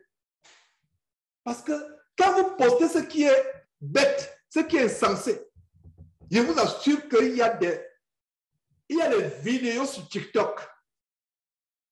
Vous allez que même les gens qui ne sont pas chrétiens concluent que ces enfants sont sur une position démoniaque. L'oisiveté à longueur de journée. Les enfants sont oisifs. Ils n'ont rien à faire, donc ils passent le temps à faire des choses insensées sur TikTok. Et il y a des milliers de personnes qui les suivent. Des influenceurs aujourd'hui que nous avons. Des influenceurs qui sont plutôt influencés par les démons. Au point où, pour avoir des vues, les jeunes gens, les jeunes garçons, les jeunes filles doivent exhiber leur nudité pour avoir des vues, pour être vus. Un jeune homme, il exhibe sa nudité. On ne sanctionne pas. On ne sanctionne pas. Mais que Jésus-Christ poste une vidéo pour dire que l'homosexualité est diabolique. Sur le champ, la vidéo est supprimée. Mais que Dieu ouvre une porte. Que Dieu ouvre une porte. Et que Dieu me donne la force d'ouvrir cette porte par TikTok. J'ai la conviction de Dieu qu'il faut prêcher la parole dans ce grand asile de fous qu'est TikTok, mais qui me donne le courage de le faire, parce que c'est un endroit qui me dégoûte au plus haut point, avec tout ce qui s'y passe. Donc, priez pour les uns pour les autres, priez pour ceux qui sont au front pour l'évangile. Vous qui êtes dans les églises locales de maison, priez pour vos dirigeants qui vous disent le Seigneur, qui vous conduisent au Seigneur, afin qu'ils le fassent sans gémir, mais plutôt qu'ils le fassent avec beaucoup de joie, beaucoup de courage, beaucoup de joie, beaucoup de courage, beaucoup d'amour, beaucoup de volonté, de manière délibérée, avec joie. Donc, prions les uns pour les autres en tout cas. Verset 3 à nouveau, priez en même temps pour nous, afin que Dieu nous ouvre une porte pour la parole, en sorte que je puisse annoncer le mystère de Christ pour lequel je suis dans les chaînes, et le faire connaître comme je dois en parler. Verset 5, conduisez-vous avec sagesse envers ceux du dehors. Maintenant, voilà un verset qui montre comment nous, chrétiens, nous devons nous comporter avec ceux du dehors. Ceux du dehors, ça signifie tout simplement les non-croyants, les non-chrétiens. Ceux du dehors. N'ayons pas une autre opinion de nous. N'ayons pas une autre opinion. J'ai toujours dit ceci, et je le répète encore, je ne me fatigue pas de le dire. Mes chers frères, nous qui sommes convertis, nous qui avons la grâce de connaître Dieu et d'être connus par Dieu, je vous en supplie, ne nous voyons pas supérieurs au pire des pécheurs. Je vous parlais de mon dégoût de TikTok. Ce n'est pas que je suis dégoûté par les gens qui sont dans TikTok. Non. Je suis dégoûté par les œuvres diaboliques qui sont exposées. Ne pensons pas que nous sommes mieux que le pire homosexuel qui est en train de se positionner dans la rue. Non. Ne pensons pas que nous sommes le mieux. Ne pensons jamais, je répète, pour m'assurer que j'administre le bon message. Ne pensons en aucun cas, au grand jamais, que nous sommes meilleurs que le pire des pécheurs. Il y a un péché que je ne peux tolérer, qui me canalise au plus haut point. Un homme qui couche avec un homme, une femme qui couche avec une femme. Pour moi, c'est dégoûtant au plus haut point. Je vous ai témoigné que voilà ce qui m'a empêché de devenir franc-maçon. La seule chose, je me demande comment les autres deviennent francs-maçons. À un moment, ils disent, OK, je vais devenir riche, je vais devenir célèbre. Je ne m'en soucie pas. Ils vont faire, ça va passer. Non! Un homme qui va avec un homme. Ça, c'est un niveau terrible. Deux hommes, des mandibules carrées, musclés, encore baraqués. Ils s'amourachent entre eux. Ils s'embrassent. C'est dégoûtant au plus haut point. C'est-à-dire pour moi, c'est traumatisant. Quand j'ai dénoncé Joël Tatou et j'ai exposé la vidéo, une supplière, son amant, je pensais que les gens devaient, aucune personne ne devait suivre Joël Tatou. Aujourd'hui, j'ai l'impression que même cette vidéo, en dénonçant même, j'ai l'impression que c'est comme si j'ai dit aux gens, allez encore vous le suivre. Donc encore, les gens, regardez à quel point ils sont arrivés. À quel point. Donc, même le fait que, même si je suis dégoûté par l'homosexualité, moi, votre frère Georges, je ne me sentirai jamais, au grand jamais, supérieur à un homosexuel. Jamais. Pourquoi? Est-ce que nous sommes aujourd'hui, c'est que nous sommes par notre propre volonté, par notre propre force? Non. Dieu nous a fait grâce. Je vous parlais par exemple de Lydie. Je ne savais pas que Lydie devait être au centre de l'enseignement. Au point où je ne sais pas si c'est la millième fois que je parle d'elle. Voilà. Regardez comment je me suis comporté avec elle. Parce que j'étais dans l'ignorance. J'avais le vieil homme, la vieille nature pécheresse, l'orgueil, la vanité. Pour moi, si elle est ma femme de ménage, c'est que, voilà, elle n'est rien du tout. Elle est, voilà. Elle n'est rien du tout. Donc, au grand jamais, ça, c'est pas parce que tu te voiles et que tu prends le langue robe que tu vas penser que tu es supérieur à une chrétienne qui n'est pas encore convertie, qui n'est pas encore... En fait, ne la regarde pas d'en haut. Il y a une nouvelle tendance de séduction sur les réseaux sociaux, sur Facebook surtout. Le mannequinat de la sanctification. Les jeunes femmes-là, tourmentées par les démons, qui montrent qu'elles sont sanctifiées parce qu'elles mettent les longues robes.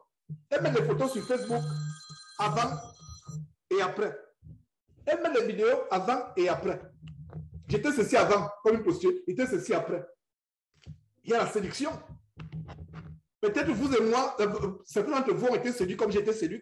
Oui, on est content, gloire à Dieu. Mais quand vous regardez l'esprit qui est derrière, vous sentez la vanité, vous sentez l'orgueil, vous sentez montrer qu'on est devenu quelqu'un. Mais bien aimé sœur, qui est avec moi actuellement, qui vous voilez convenablement, qui vous couvrez le corps, ce qui est bien, très très bien même. Mais il peut arriver que la personne qui ne se couvre pas encore le corps ce qui est visible à tout le monde, mais elle a un cœur meilleur que certains d'entre vous, par exemple. Elle a une soumission à son mari que quelques-unes d'entre vous. Plus que quelques-unes d'entre vous. Vous voyez, par exemple, donc voilà quelques détails de ce que je voulais vous donner par rapport à cette exhortation, à savoir que ne nous voyons jamais. Autre chose, vous savez pourquoi Dieu a permis que Paul soit frappé d'une maladie, d'une chair dans la chair? Qu'est-ce que Paul dit? Afin que je ne sois pas enflé d'orgueil du fait de l'excellence de révélation, le Seigneur a mis dans ma chair une écharpe, un ange de Satan pour me souffleter et pour m'empêcher de faire quoi? De m'enorgueillir.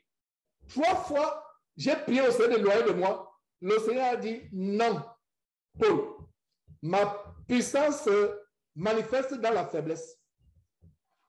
N'amenez pas Dieu à vous infliger une écharpe dans la chair parce que votre cœur s'enfle d'orgueil. Vous qui êtes abonnés, qui suivez ce ministère Jésus-Christ TV, qui est attaché à cet enseignement, ne pensez pas que vous êtes supérieur à quelqu'un qui est disciple de Kamuka.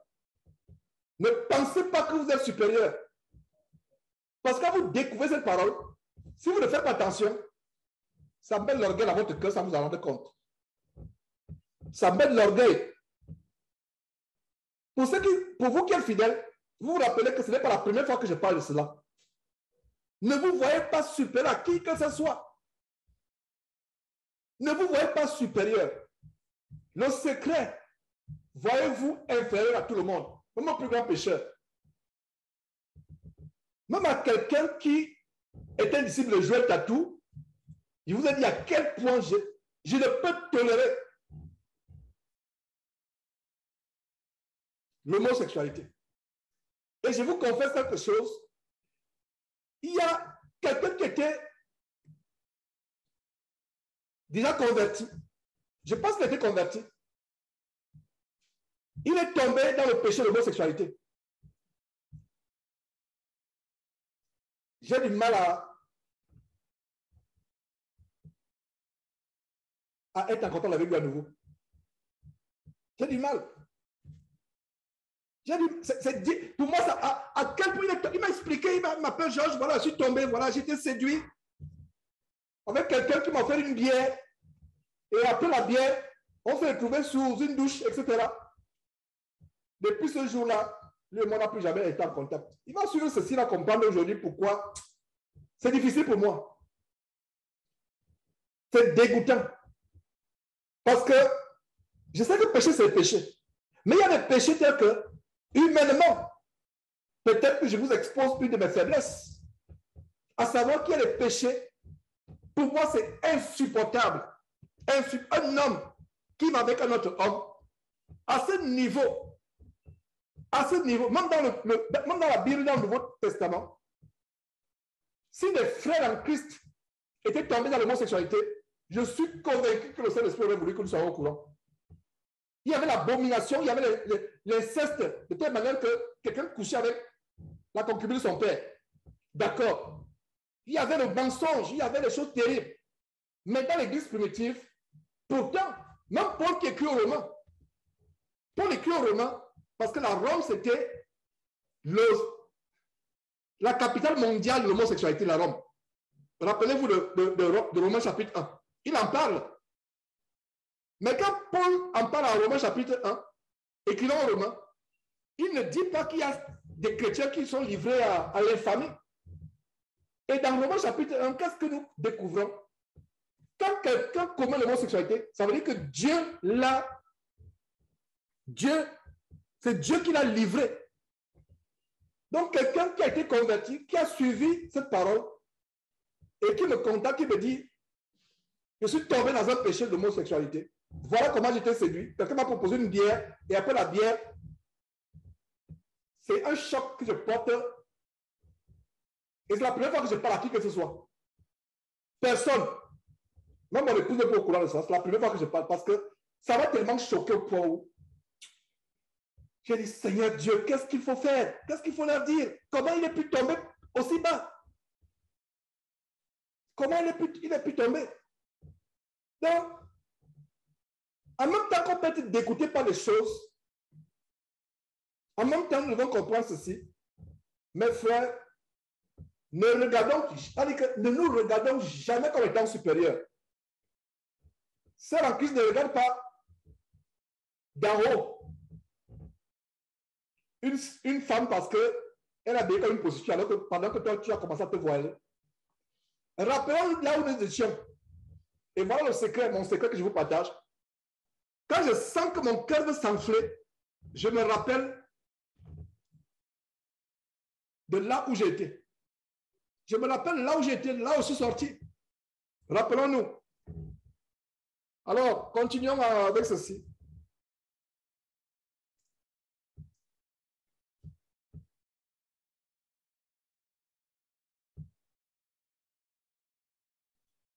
Verset 3 nouveau. Priez en même temps pour nous, afin que Dieu nous ouvre une porte pour la parole, en sorte que nous annoncions le mystère de Christ pour lequel je suis dans les chaînes. Et l'apôtre Paul avait ce privilège de servir Christ dans les chaînes. Nous, aujourd'hui, nous le servons plus ou moins libre. Mais il était dans les chaînes, il était bastonné, il était en prison, il était torturé. Verset 4, le faire connaître comme je dois en parler. Donc, prions pour les uns et les autres, priez pour ce ministère. Verset 5, conduisez-vous avec sagesse envers ceux du dehors, c'est ce que je voulais dire. Alors, ce qui m'a mené à ouvrir cette parenthèse, à savoir que ne regardons pas les gens du dehors comme s'ils étaient indignes du salut. Même quelqu'un qui a commis un péché infâme, Dieu peut toujours le relever. Même si je viens de vous confesser la faiblesse que j'ai vue vis-à-vis de cet individu du Cameroun, qui a pris le courage de me confesser l'abomination, mais il m'a choqué, et jusqu'aujourd'hui je suis choqué, parce qu'il n'a pas commis cette infamie étant incroyant. Il connaissait déjà la parole de Dieu, il avait écouté cet évangile, mais il a eu un accès de faiblesse. Dieu peut continuer à lui faire grâce s'il se répand véritablement. Dieu est souverain. C'est pour ça qu'il est Dieu. Si vous et moi étions à la parole de Dieu, nous aurions déjà détruit ce monde depuis longtemps, n'est-ce pas? C'est pour ça que Dieu est Dieu. Si vous et moi étions Dieu, on aurait détruit ce monde. On aurait détruit ce monde depuis longtemps.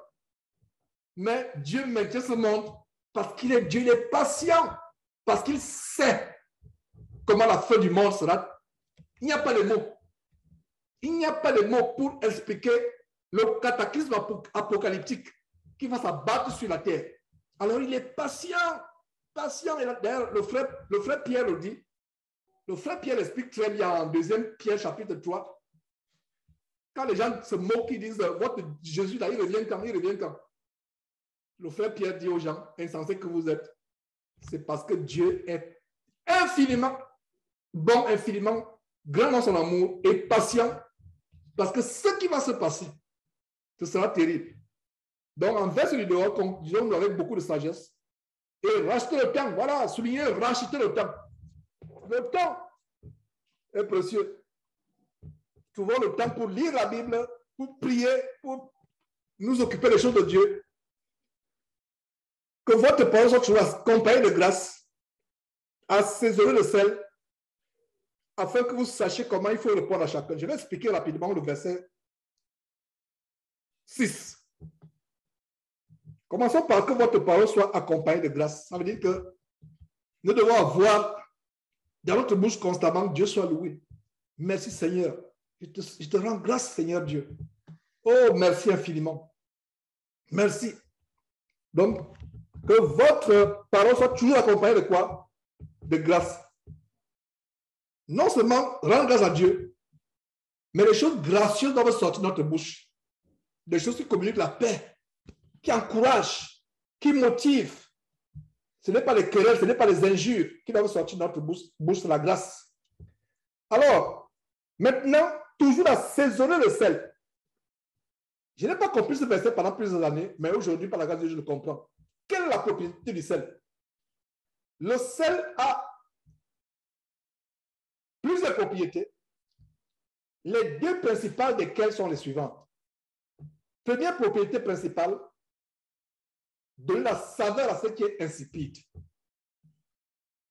Imaginez-vous votre meilleur plat, peu importe lequel, selon vos origines ou selon votre pays. Et c'est un plat qui doit être assaisonné, épicé et salé. C'est un plat que vous aimez. Je prends par exemple un des pays que j'ai vraiment aimé, les 2 années et demie que j'ai passé là-bas quand je faisais mes études de droit à la faculté de Dakar, au Sénégal.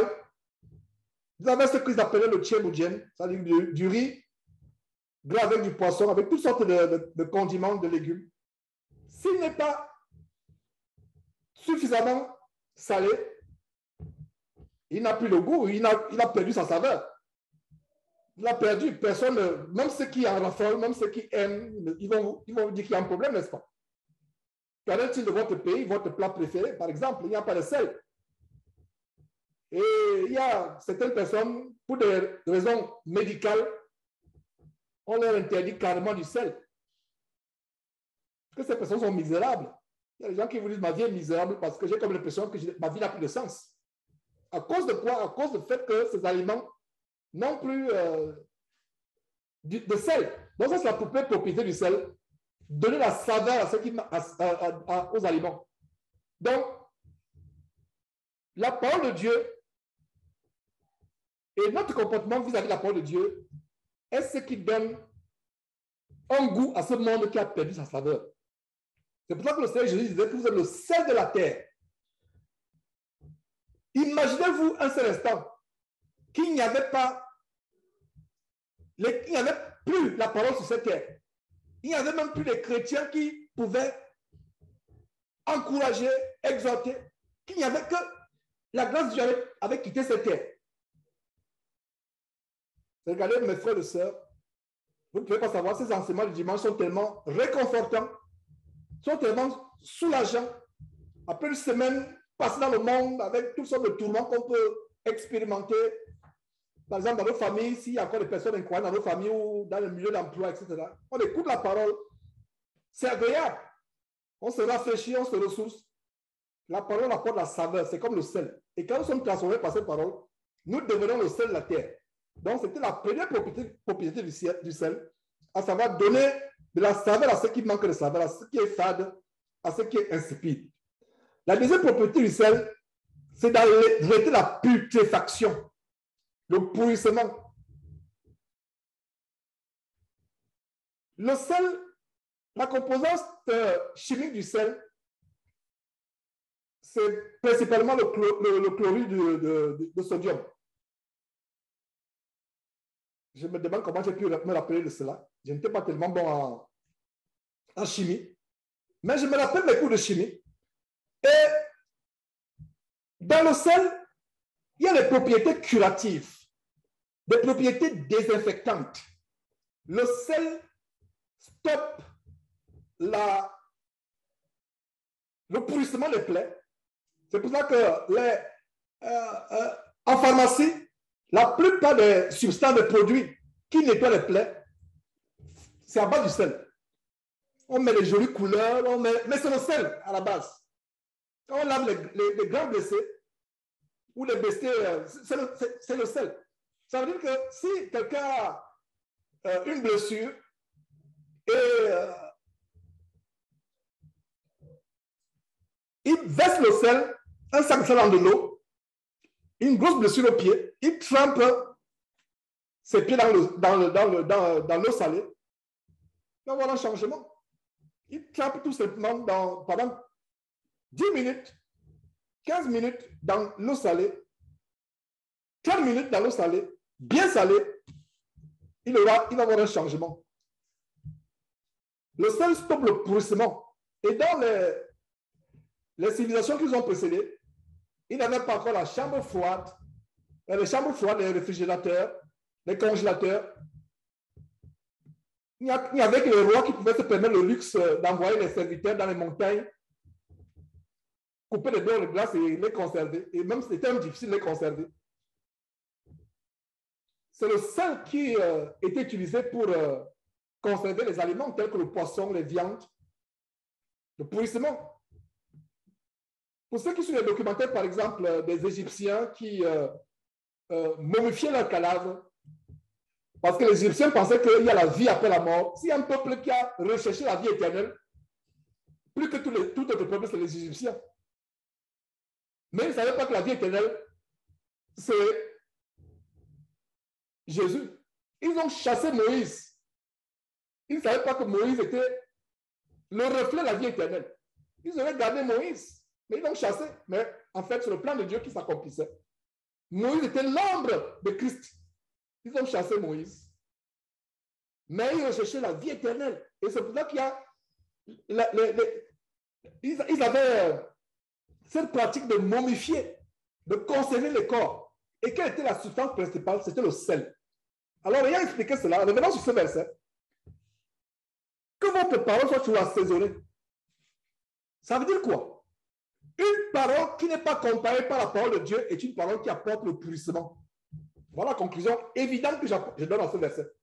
Ça veut dire que si nous parlons aux gens, dans nos rapports les uns avec les autres, que ce soit les rapports entre les frères et sœurs, que ce soit les rapports avec les gens du monde, si nos paroles, les paroles qui sortent de nos bouches ne sont pas fondées sur la parole de Dieu, elles ne sont pas assaisonnées de sel, n'est-ce pas?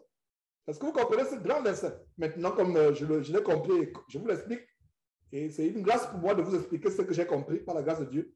Ça veut dire que quand je parle aux gens, mes paroles doivent être le reflet de la parole. Même dans un cadre du travail. Il y a des témoignages. Tel sœur ou tel frère me dit, frère, des gens reconnaissent que je suis chrétien. Je n'ai jamais dit à quelqu'un que je suis chrétien. J'ai dit, ben, s'ils reconnaissent que tu es chrétien, c'est parce que ce n'est pas ton langage. Ce n'est pas ton langage. Imagine que quelque chose arrive, je rends grâce à Dieu de ce que, en pleine réunion, Dieu soit loué de ce que. À un moment, ton chef, s'il est tellement colérique, il va te dire qu'on n'a pas besoin de Dieu ici. On n'a pas besoin de Dieu. On n'a pas besoin de Dieu. Quelque chose dans un forum professionnel, j'ai publié quelque chose en disant que nous aurons le succès dans ce projet si seulement Jésus permet qu'on ait ce projet. Je vous assure que c'est un scandale. C'est un scandale. Il y a certains qui ont dit, mais laissez-nous cette histoire avec Jésus. Laissez cette histoire avec... Je vous assure, je vous parle d'un forum professionnel. Il a dit que ce projet réussira si Jésus permet qu'il soit... Parce qu'il est tellement compliqué, il est difficile. Il n'y a que Jésus qui vous permet que ce projet réussisse. Ah, c'est à ce point-là que nous devons être courageux. N'ayons pas honte de proclamer notre foi, même si c'est dans un endroit professionnel. Et vous savez quoi? Il y a plusieurs personnes environ qui ont commenté. Plusieurs personnes, des gens de ma profession qui ont commenté. Et environ 100 personnes ont commenté en disant qu'effectivement, c'est tellement compliqué qu'il n'y a que Jésus qui peut nous aider ici. Et voilà comment on reconnaît qu'on est chrétien. N'ayons pas honte que les gens vont dire non, ils vont penser qu'on est fou. Je ne me soucie pas de ce que les gens pensent de moi. On reconnaît. Maintenant, quand la compagnie tombe en faillite, on se rend compte qu'effectivement, c'est lui qui avait raison avec son Jésus. C'est lui qui avait raison. Quand il y a faillite, quand il y a bankruptcy, comme on dit en anglais, la faillite, la banqueroute, où les choses ne vont plus, vous perdez tous les clients. C'est là où on se rend compte que vous avez pris une mauvaise direction. Le monde doit savoir que sans Jésus, il n'y a rien. Voilà le comportement qu'on doit avoir. Et n'ayons pas honte de dire aux gens que sans Jésus, nous ne sommes rien. Et quand j'ai l'occasion, je ne manque pas de dire aux gens, sans Jésus, nous ne pouvons pas réussir dans ce projet. Il est difficile, humainement parlant. Même si ton patron dit, creuse la tête, ton Jésus là. Non, je dis, je suis désolé. Parce que c'est à quoi nous sommes confrontés, je n'ai jamais vu cela. Je connais quelqu'un qui peut nous aider. Il y a Jésus. Et j'étais surpris de ce que une centaine ont été de mon avis. Que vraiment c'est compliqué. C'est un miracle. Il faut un miracle. Au niveau où vous êtes bloqué, c'est qu'un miracle. C'est ce qui s'est passé. Même au temps de Shadrach, Meshach, Abednego, au temps de Daniel, quand ils étaient à Babylone, et en passant dans ce monde, nous sommes à Babylone. Le roi était bloqué pour tous les magiciens ne pouvaient pas résoudre ne pouvaient pas résoudre la situation. Le roi était agité par un songe que personne ne pouvait interpréter. Tous les grands magiciens, au point où il s'est énervé, il a dit qu'il va les mettre tous à mort. Il va les tuer tous. Pourquoi les paie-t-il grassement s'il ne peut pas interpréter un petit songe? Et le roi c'était tellement dur, le roi dit que j'ai oublié le songe. Donc faites deux choses. Donnez-moi, rappelez-moi le songe que j'ai eu et traduisez. Traduisez. Daniel a dit, je connais un Dieu qui peut faire cela parce que rien ne lui est possible, rien ne lui est caché. Parce que les gens de ce monde, surtout les grandes universités duquel la plupart sortent, surtout les universités américaines, l'homme pense qu'il est intelligent par son savoir. Et quelqu'un fait un commentaire. Quand j'ai posé cela, je vous parle de ça se passe il y a quelques jours. Quelqu'un fait un commentaire, il dit votre fondamentalisme, votre Dieu, etc. Je lui ai dit, j'ai écrit en anglais, je lui ai dit ceci. Rends grâce à Dieu de ce que tu es l'homme vivant et que tu as le souffle de vie pour faire même ce commentaire que tu viens de faire.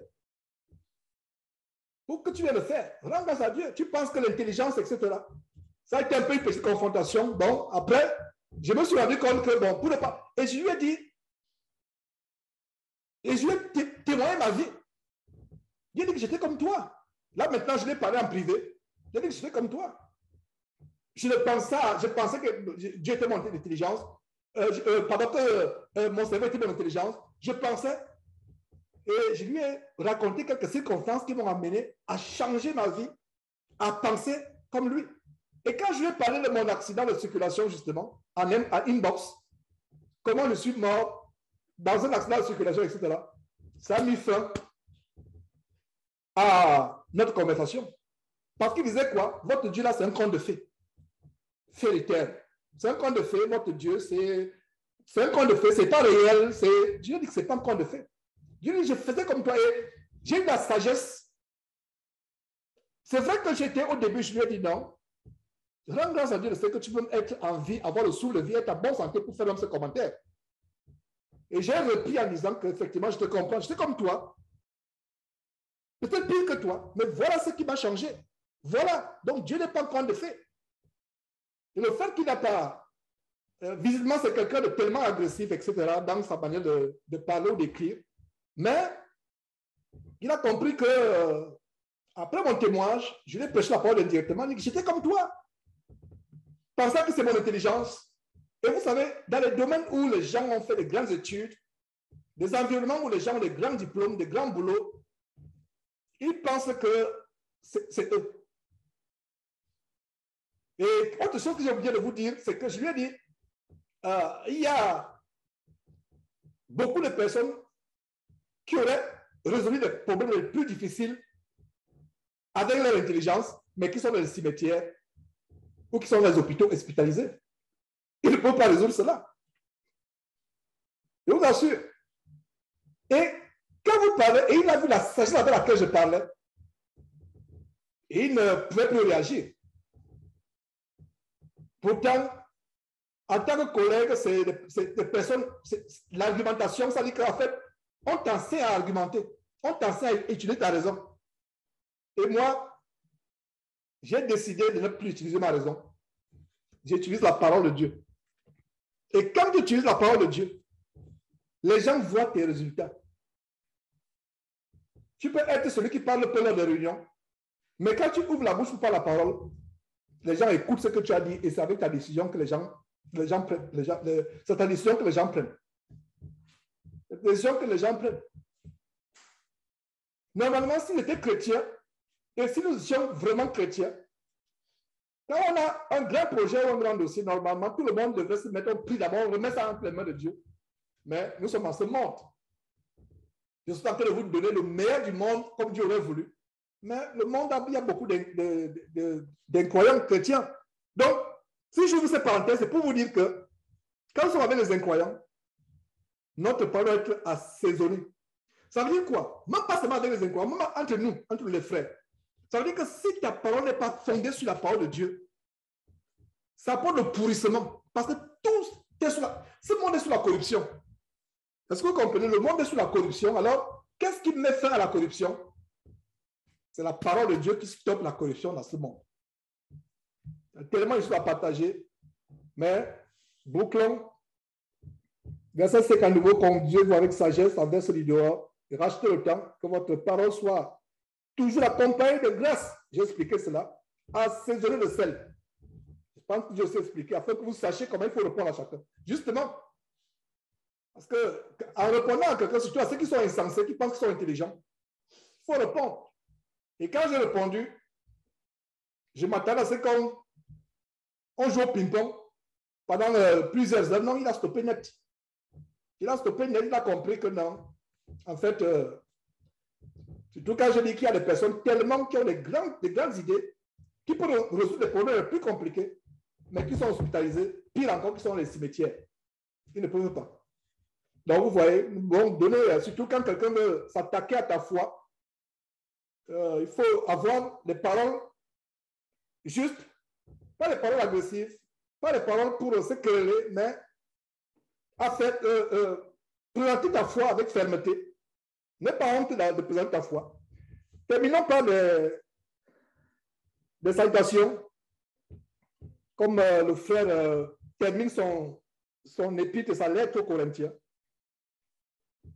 Le fidèle ministre, mon compagnon de service dans le Seigneur, vous communiquera tout ce qui me concerne. Verset 8, je l'envoie exprès vers vous pour que vous connaissiez notre situation et pour qu'il console vos cœurs. Je l'envoie avec Onésime, le fidèle bien-aimé frère. Oh, j'aime quand il est écrit fidèle bien-aimé. Aujourd'hui, la fidélité en Christ, ça n'existe pas. Les gens commencent à marcher. Quelques années, ils marchent, ils tiennent ferme.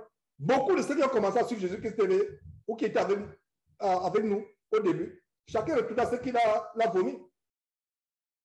Que Dieu nous garde fidèles. La fidélité, ce n'est pas question de 2 ans, 3 ans, 4 ans, 5 ans, 10 ans. Non, c'est jusqu'à notre fin sur cette terre, soit que le Seigneur Jésus vienne nous prendre, soit que nous nous endormions. Et à ce qui me concerne, je fais encore, vraiment, je lève la main vers Dieu et devant vous, mes frères, que je ne vous dirai jamais un jour que j'ai décidé de prendre la retraite. Si je viens vous dire que j'ai décidé de prendre la retraite par rapport à Jésus-Christ, sachez que je suis tombé plus bas que la terre.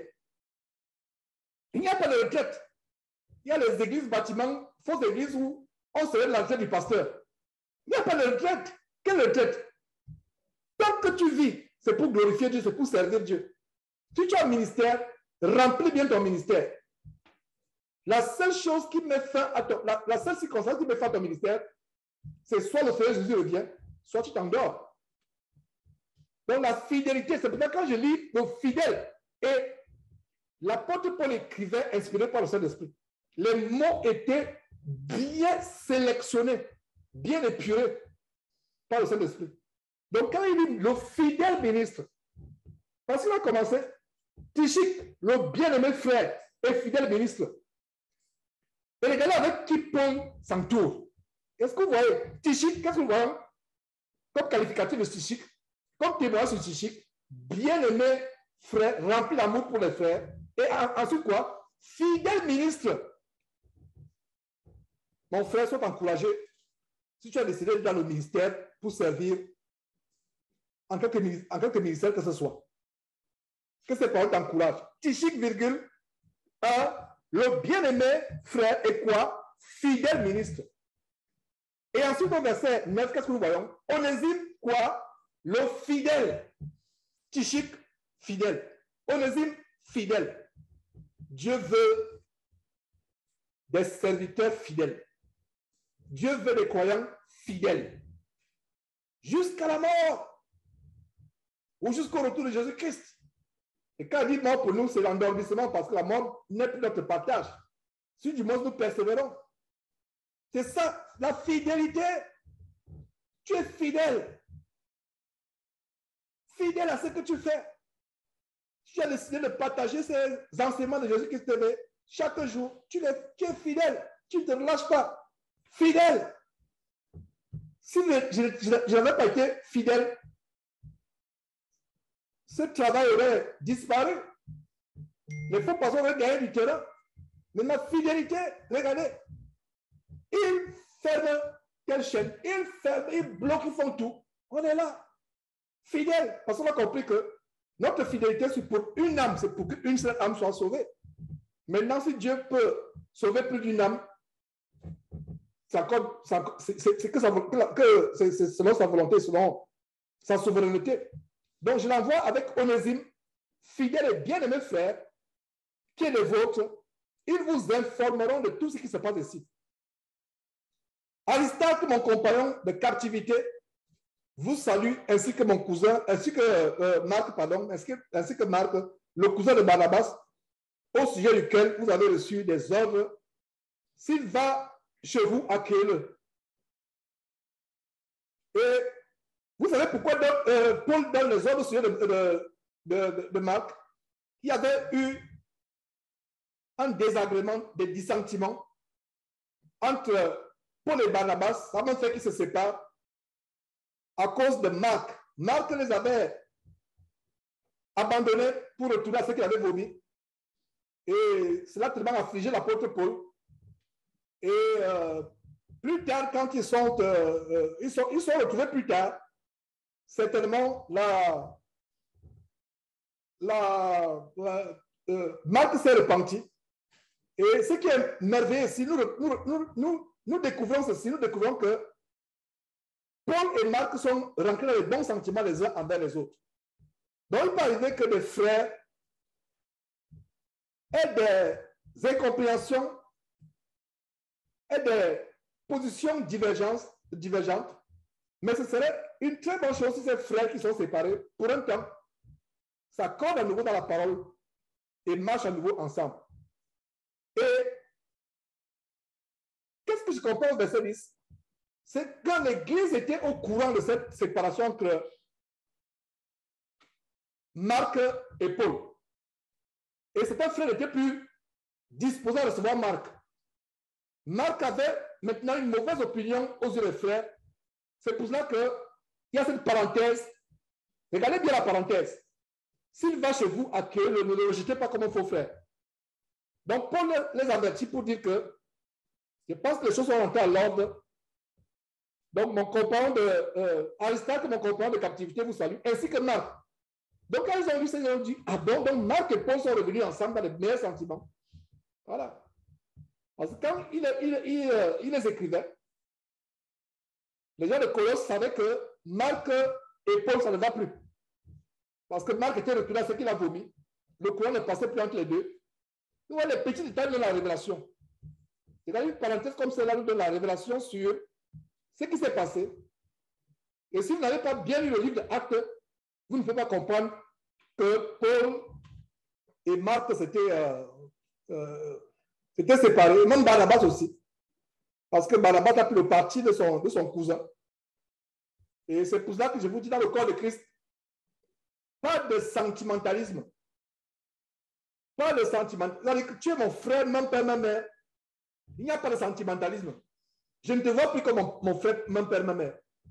Ce qui est plus, qui est au-dessus, c'est quoi? Est-ce que c'est le sang qui est supérieur à l'esprit? Non.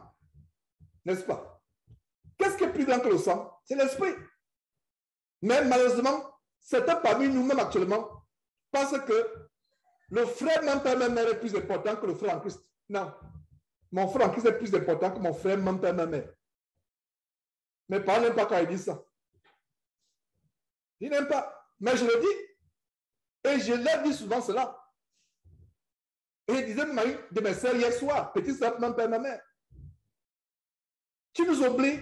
Tu ne fais plus signe. J'ai dit non. Mon frère, ma sœur, c'est celui qui fait la volonté de Dieu et qui marche ferme. Je lui ai dit carrément cela. Je ne vous parle d'une conversation qu'on a eue hier. Ils sont déjà fatigués de moi. Ils disent non, lui, il est devenu fou. Depuis qu'il est devenu fou, il n'a plus de famille, il nous a abandonnés. Quand j'ai l'occasion, comme j'ai eu l'occasion de faire hier, mon frère, mon père, ma mère, mes parents, c'est ceux qui sont dans la foi avec moi. Donc, vous êtes plus précieux que mes frères, mon père, ma mère. Vous êtes plus précieux que mes parents s'ils vivaient encore. Mais est-ce que ça veut dire que nous ne devons plus prendre soin de nos parents? Ce n'est pas ce que ça signifie. Si mes parents vivaient toujours, même si ce ne sont pas dans la foi, mais je rends grâce à Dieu de ceux qui sont morts étant dans cette foi, je leur ai prêché la parole, ils sont convertis, et ils sont endormis étant dans le Seigneur, et je rends grâce à Dieu pour cela. Pour moi, c'était une très grande bénédiction. Et même s'ils étaient encore là, ils n'étaient pas dans la parole, c'est un devoir de prendre soin de nos parents, de leur donner ce qui leur est dû. Ils sont occupés de nous. Si l'occasion se présente, et si les moyens nous le permettent, occupons-nous de nos parents, même dans leurs vieux jours, surtout dans leurs vieux jours. Mais Barnabas avait été emporté par le sentimentalisme certainement, ou plutôt vraisemblablement, parce que Marc était son cousin. Il a bien vu que Marc les avait abandonnés pour retourner à ce qu'il a vomi. Mais quand Marc est revenu, Paul, a dit, celui qui nous a abandonnés une première fois va encore nous abandonner. Ils sont fâchés, chacun a pris sa route. Barnabas est parti avec Marc, son cousin. Paul est parti de son côté. Mais ici, qu'est-ce que nous découvrons? Ils sont réconciliés.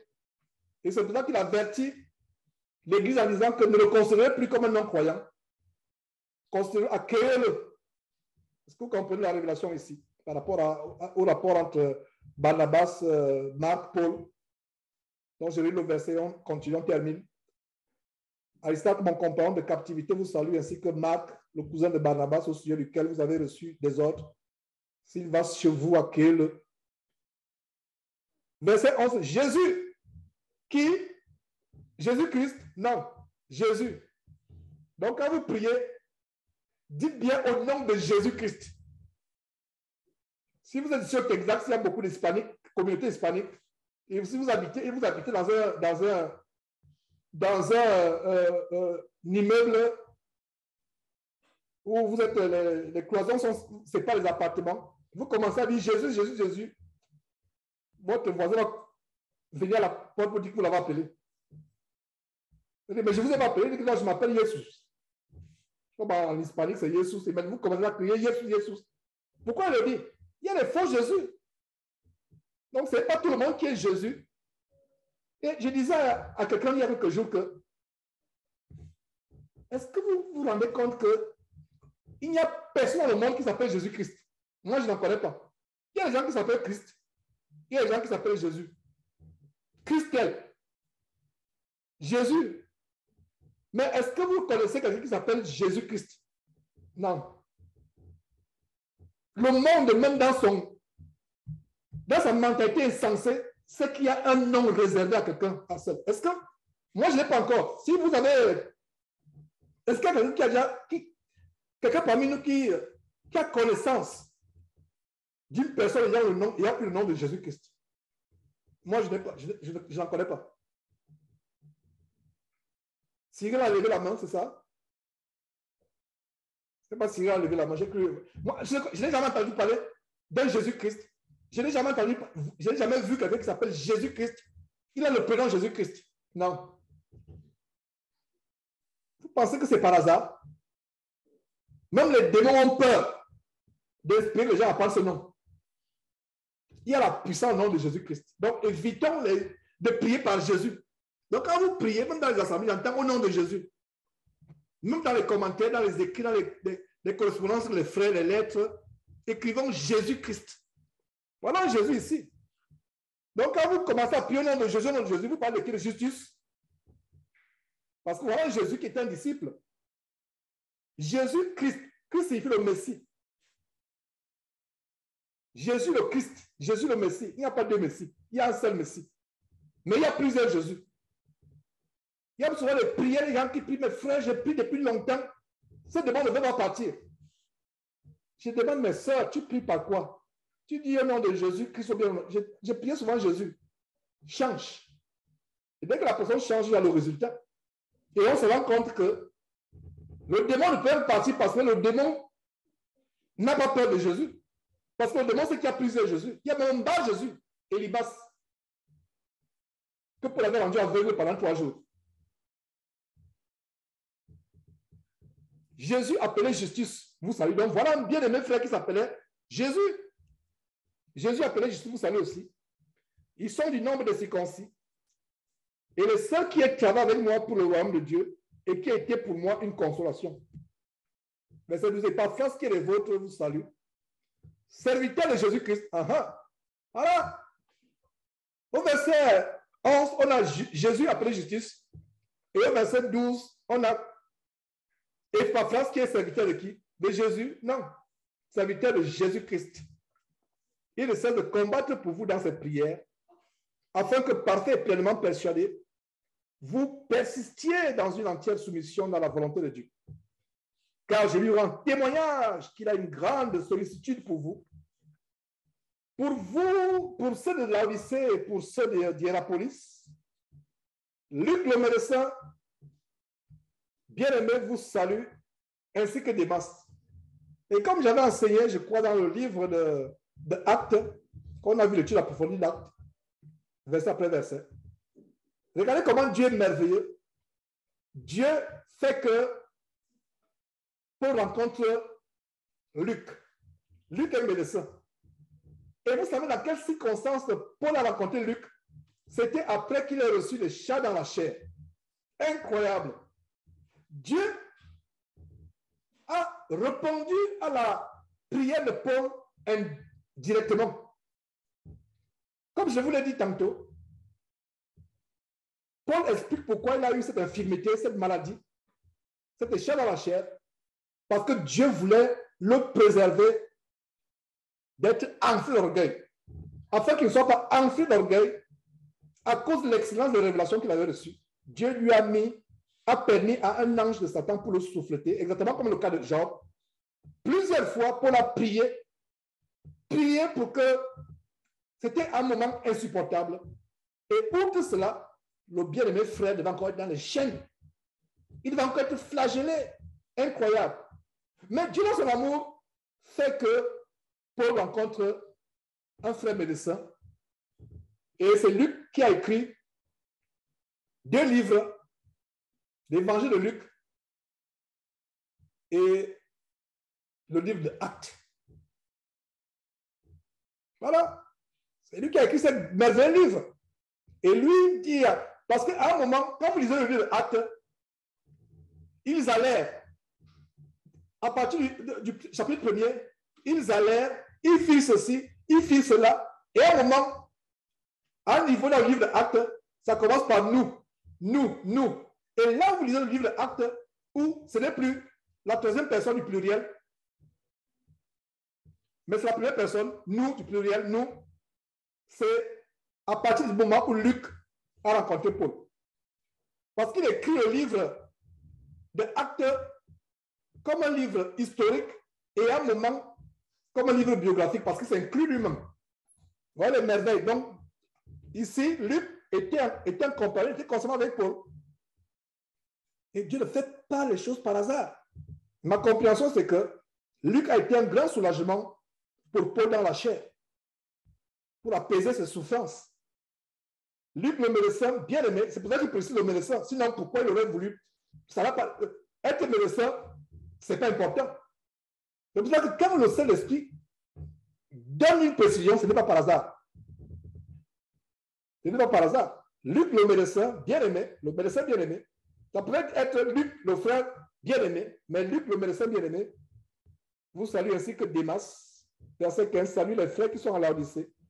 Et Nymphas, c'est l'église qui est dans sa maison. L'église qui est où? Dans une cathédrale, c'est ça? L'église qui est où? Dans un bâtiment, dans une chapelle, dans un temple, c'est ça? L'église qui est dans sa maison.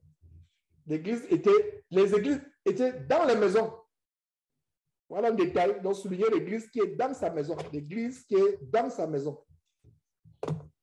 Lorsque cette lettre aurait été lue chez vous, faites en sorte qu'elle soit aussi lue dans l'église de Laodicée et que vous lisiez à votre tour ce qui vous arrivera de Laodicée.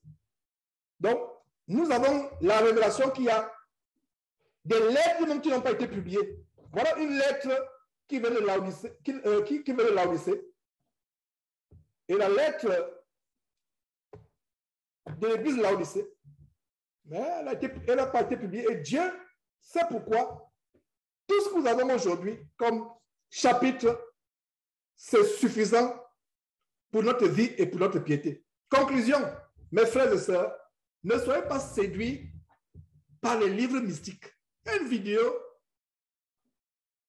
dont j'ai vu le titre il y a quelques jours, à savoir pourquoi le Vatican a supprimé un livre de la Bible. Ne soyez pas séduits par ce genre de vidéo. Si vous avez été séduits par le livre d'Enoch, ça c'est un livre diabolique, c'est un livre sorti tout droit du royaume de Satan, du quartier général de Satan, le livre d'Enoch. Faites attention à ce livre-là. La Bible telle que nous avons est suffisante. Et ce genre de chrétiens qui sont façonnés, ces chrétiens qui sont façonnés par ce livre, ils n'ont jamais lu ne serait-ce que les 20% de la Bible. Mais ils veulent lire d'autres livres. Commence par terminer ce livre, cette Bible, pardon, excusez-moi, cette Bible, ce livre. Mettez-le en pratique et vous vous limitez à cela. Vous voyez? Verset 17. Et dites à Chypre, prends garde. Voilà un frère qui reçoit la réprimande dans la lettre. Prends garde au ministère que tu as reçu afin de bien le remplir. Voilà un blâme. Voilà quelqu'un, ministre, qui reçoit un blâme. Est-ce que vous savez qu'il y avait un ministre dans la Bible, dans le Nouveau Testament, qui a reçu carrément un blâme? Donc voilà, il est blâmé. Dites à Chypre, mais avec beaucoup d'amour. Prends garde. Vous ne pouvez pas dire à quelqu'un de prendre garde s'il était diligent avec son ministère. Donc, dites à Chypre, prends garde au ministère que tu as reçu, afin de quoi? De bien le remplir. Conclusion, Chypre ne remplissait pas bien son ministère. Donc, Paul le met en garde. Je vous salue, moi, Paul, de ma propre main. Souvenez-vous de mes liens. Que la grâce soit avec vous. Et nous disons Amen à cette parole que nous avons étudiée pendant plusieurs semaines. Nous rendons grâce à Dieu pour cela.